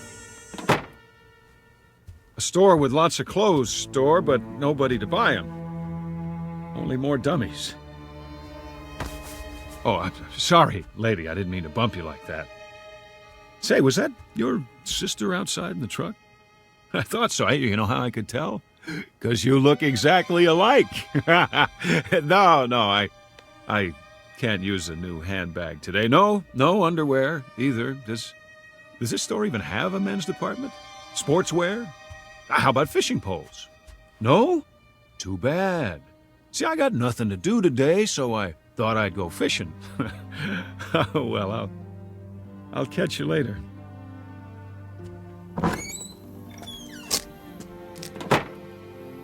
Let's see.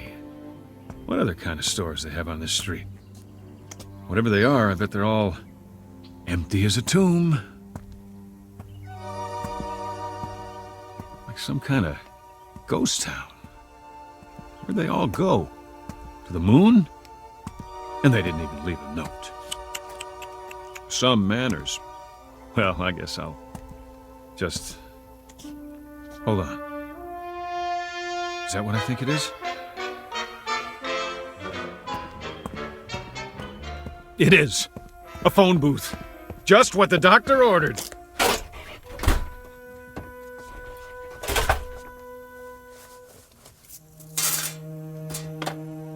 It even works. We're in business. Operator, you there? Come on. Operator. Hi, operator. Oh, you're beautiful. Let me tell you. Listen, I don't know who I am or where I am. Oakwood, yeah, that's it. I must be sick or something, and I need help fast. I want to call.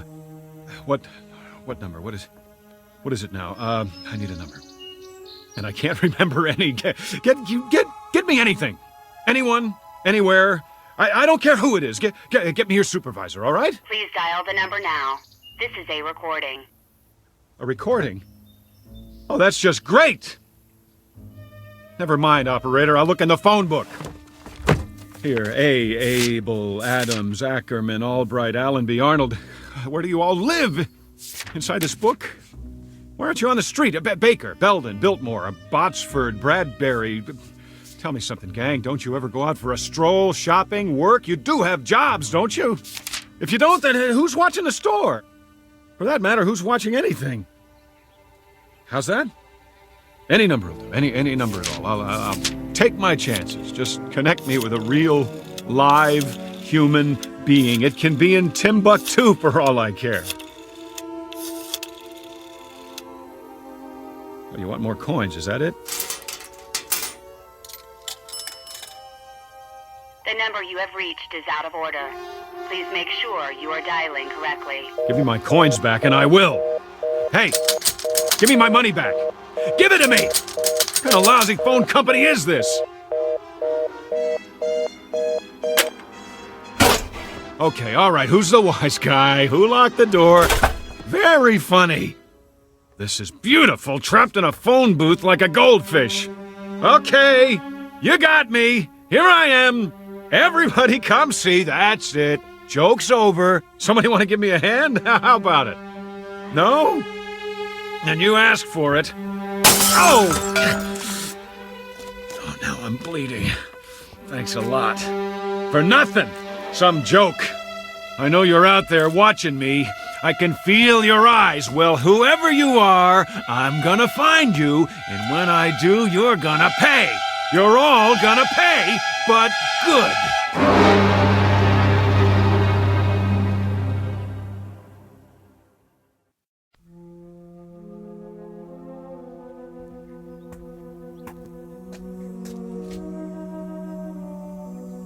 Oakwood City Bank. That's an idea. I feel like making a withdrawal. Hi! You got a customer out here?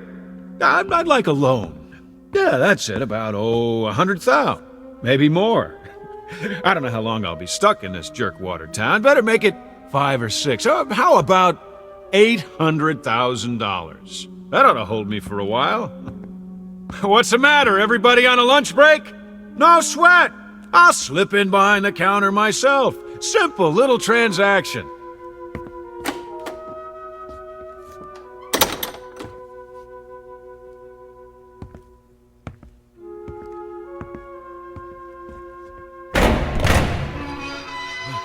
All that cream. Might be a little short, though. Oh, don't worry about it. I'll take whatever you got. Generous of you. Mighty generous. I just won't put it all in one pocket in case somebody robs me. I better get some coins while I'm at it. A few rolls and I'm out of here. I got that feeling again. This feeling somebody's watching, trying to trap me. What? Open the gate. Where are you? Who's watching? There! I thought so! A TV camera on the wall. Pretty clever. Would you mind turning the alarm off, please? It's too piercing. Hey, you! Whoever's watching through that thing, turn it off! Or I'll do it for you! Let's try that again. One more roll of quarters coming up. The pitcher winds up. He throws. Ha ha ha! There! Who said you could take my picture anyway?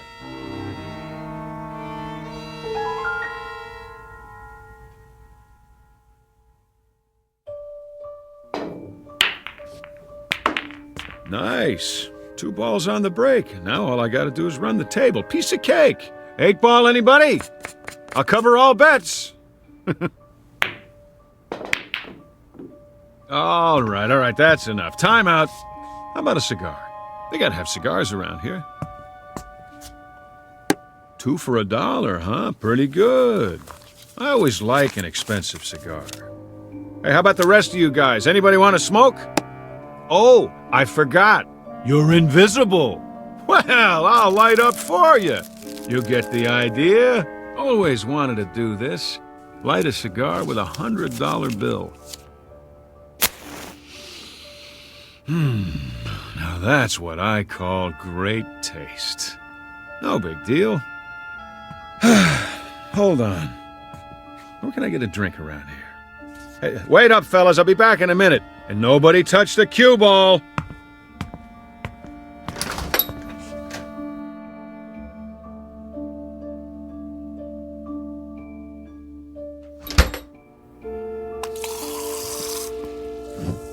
A chocolate ice cream soda with 3 scoops and a straw. That's what I like.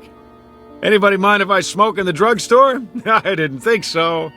Well, I'll just set it down on the counter.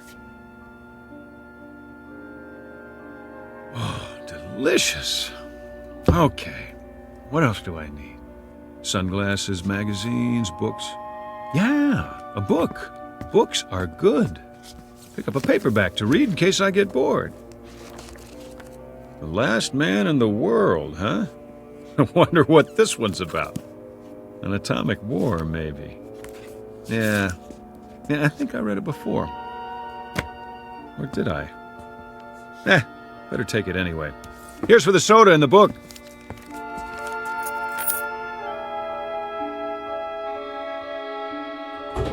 Yo! Post office! Got any mail for me today? Might help if I could tell you the name. How about John Q. Smith, Anytown, USA? No? Check again. Please, Mr. Postman. Deliver the letter, the sooner the better. Oh, relax. I'm not gonna go postal on you. Just give me some stamps. In case I think of somebody to write. Where's that coming from? Across the street? WGBN, the voice of the Midwest. Well, what do you know? This is where they broadcast from, right here in good old Oakwood.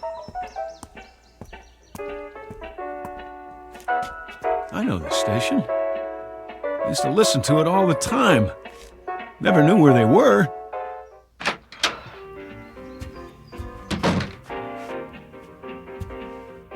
Do not enter when the red light is on. I don't think anybody will mind while the record's playing. It really is a record. Look at that! Look at old-fashioned vinyl on a turntable. I think I used to have this album. Oh, excuse me. Let's start it over again.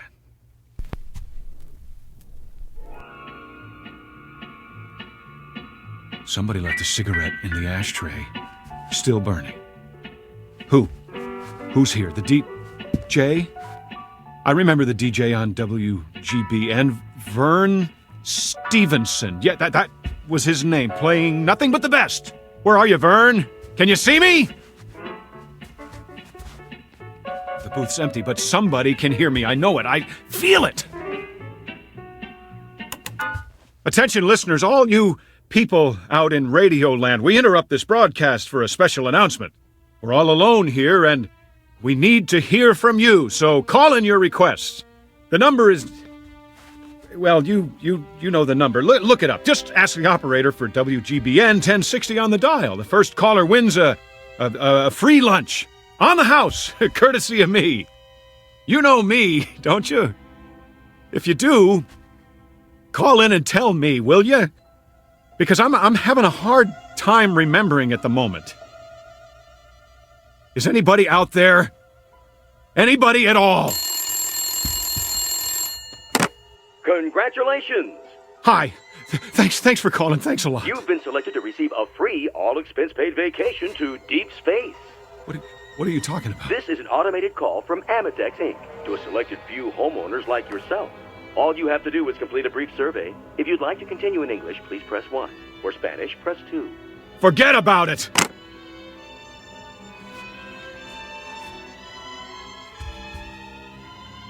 Wait a minute. The phone works. It works. All I need is a number. Any number.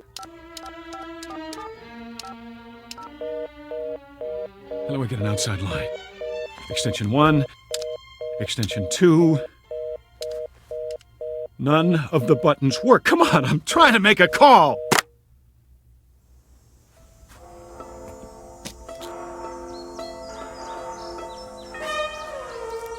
Three o'clock and still nothing. Feels like a Sunday, the longest one in history. I wonder if the movie theater's open. Why not? Maybe they got a matinee, a double feature, Pride of the Air Force and The Loner. Now that I gotta see.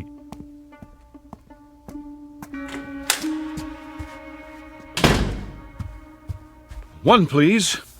Oh, I get it. Self-service. Huh? That's okay. I'll just reach in and take a ticket. Keep the change.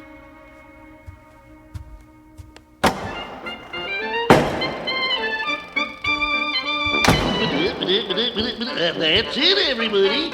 Good timing. Cartoon's over. Okay, Mr. Projectionist, you can roll the feature now. Ladies, please remove your hats. Shh. No talking. Anybody care if I put my feet up? That's what I thought. Look at those planes, will ya? U.S. Air Force, go! Air Force, Air Force! Hey, I'm Air Force. That's it. You hear me? I remember that much. I'm in the Air Force. Can anybody hear me? You, up in the projection booth. You got an Air Force man in the house. Hey!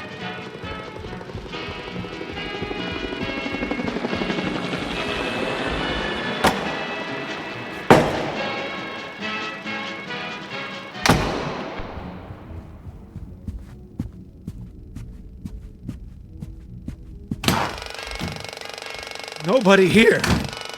Then who is running the picture? At least I got the first part of it. I was in the Air Force. If I could just remember what happened after that. What was it? A war? A bomb? Or something? That must have been it. A bomb. But if there was, it would have destroyed everything, and everything's still here except for the people. What kind of sense does that make?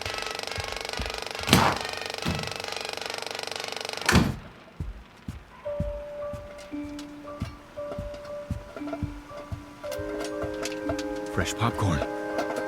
Who put it on? Nobody. That's who.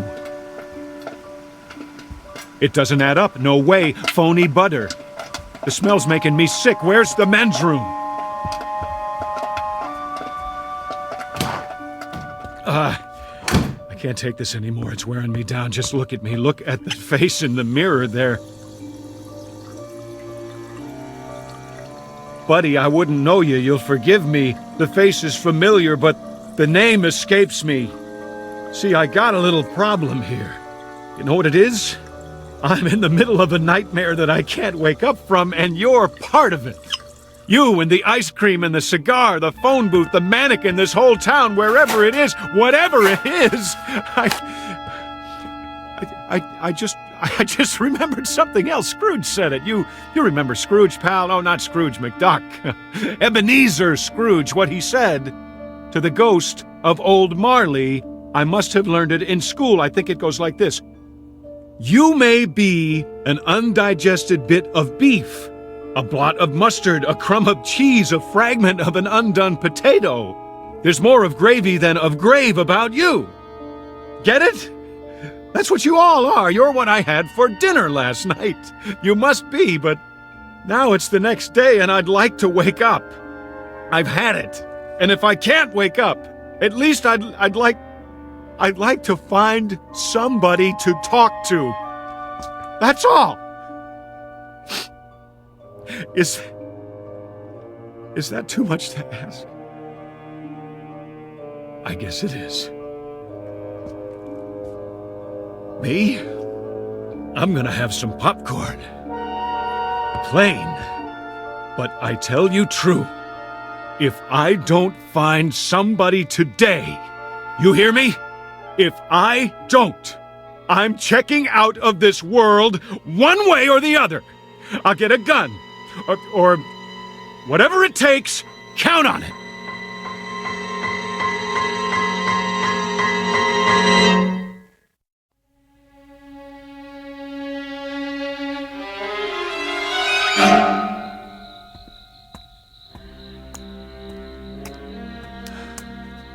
That's it then. I sat through both movies, but it didn't help. No more than the drugstore, the pool room, the radio station, none of it, all one big fat joke. Give me my money back. Here it goes. Give it to me. Oh! What a lousy phone company is this? Now I'm bleeding. Thanks a lot. Where are you? Who's watching? I'm in the middle of a nightmare that I can't wake up from. No! It's too much! Make it stop! Please! I need a gun. And one bullet. If nobody will help me, I'll have to do it. Where can I get a gun? The police station, that's it.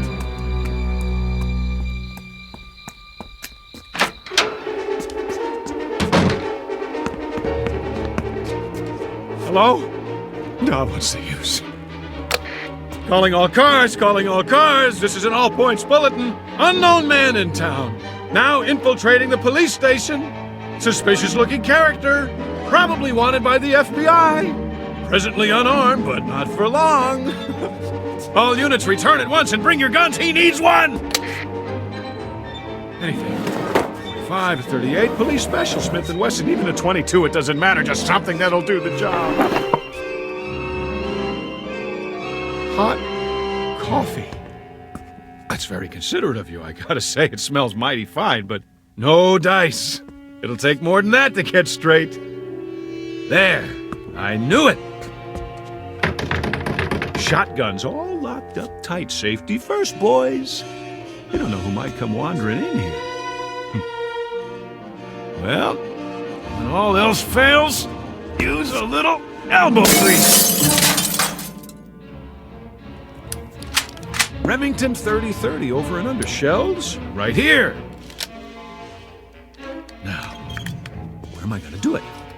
Wouldn't want to splatter my brains all over the front desk. Hey, what's back there? Jail cells. Perfect!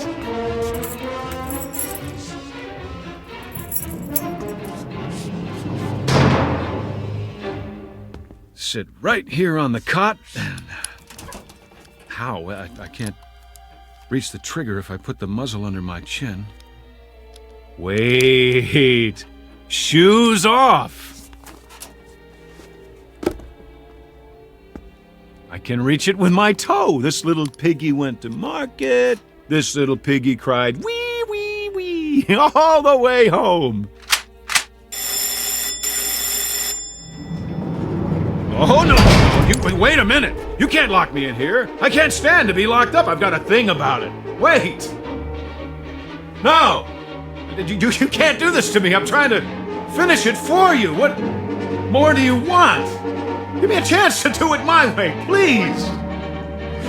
Please! Please! It's time to wake up! Time to wake up! That's it! Are you sure? Help him! He's had it! All right, clock him and mark the time. Now get him out of there! Come on, release the subject! On the devil! Yes, sir! Careful with the electrodes. Remove the tape from his forehead and chest. It's all right, Major. You're right. Get a stretcher! Medics! Over here! Now watch his hand. He cut it on one of the dials inside. What?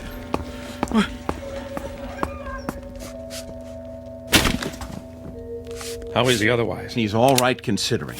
Delusions of some sort. I guess that's it. He's coming out of it now. Fine. Did you get all your data recorded? Yes, sir, every bit of it.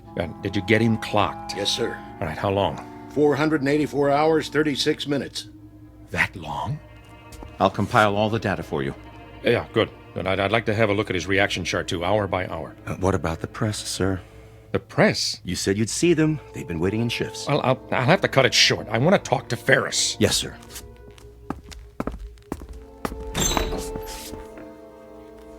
The General will now give you a statement.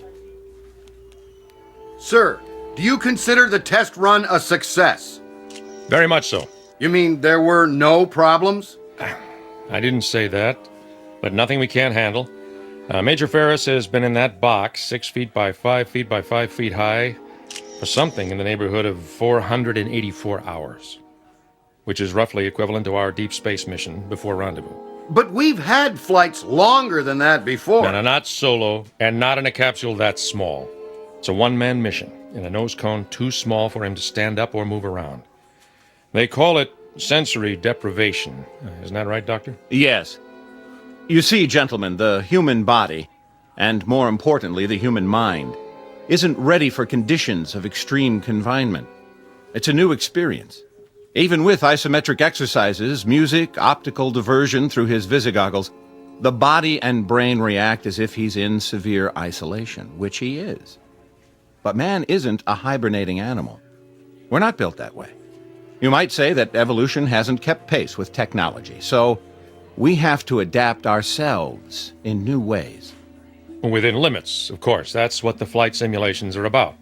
To map those limits and see if we're ready.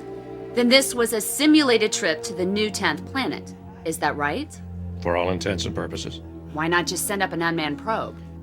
Because our exploration platform is already in orbit there. What we need now is to man it, within a reasonable flight time, even with new, faster propulsion systems. As you know, there are still problems with suspended animation, problems we hadn't anticipated. Such as? The revival methods, ice crystals in the blood, and so forth. I'll make a background report available if you need it, gentlemen. Thank you. What were those wires attached to him? Electrodes. All of his reactions have been charted and graphed. Respiration, heart, blood pressure. What happened to him toward the end? Just before he pushed the button or whatever it was. We heard him shouting inside. Sounded like he was screaming. What happened to him was that he cracked. Doctor? We assume hallucinations of some sort based on the voice recorder. It's a common trick of the brain when there's not enough sensory input. So you see, there's a very real reason why humans can't bear to be alone. Solitary confinement is a tough sentence, whether it's the Garden of Eden or deep space. There may be a practical reason for human contact, even for love. A kind of survival mechanism to remain sane. How bad did he crack? I'll tell you something, gentlemen.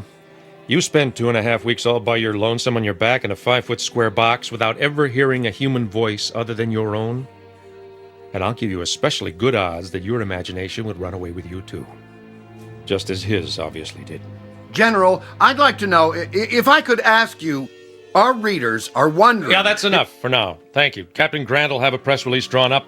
Should be ready in about an hour. Thank you all for waiting so patiently. Last question, General. How did you know when he was ready to come out? He asked. There are several buttons and switches inside. Each one controls a simulated function for flight. Oxygen, fuel, temperature, and so forth. And the last button. Which was? Abort. When he had all he could take, when he had to get out, that's what he pushed. Or pounded with his fist. And now, gentlemen, good day.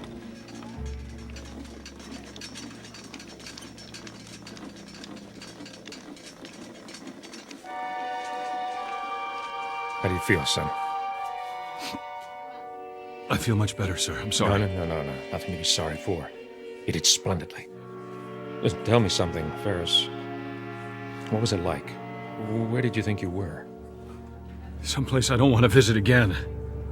A town without people. And you finally had to get out of that town, didn't you? I sure did. What was the matter with me? I went off my rocker, huh? It's a kind of nightmare, Ferris. That your mind manufactured for you to explain what you were going through. Then we don't have it licked yet? The trip, I mean? Not today, we don't. And maybe not tomorrow. But we will. I'm sure of it.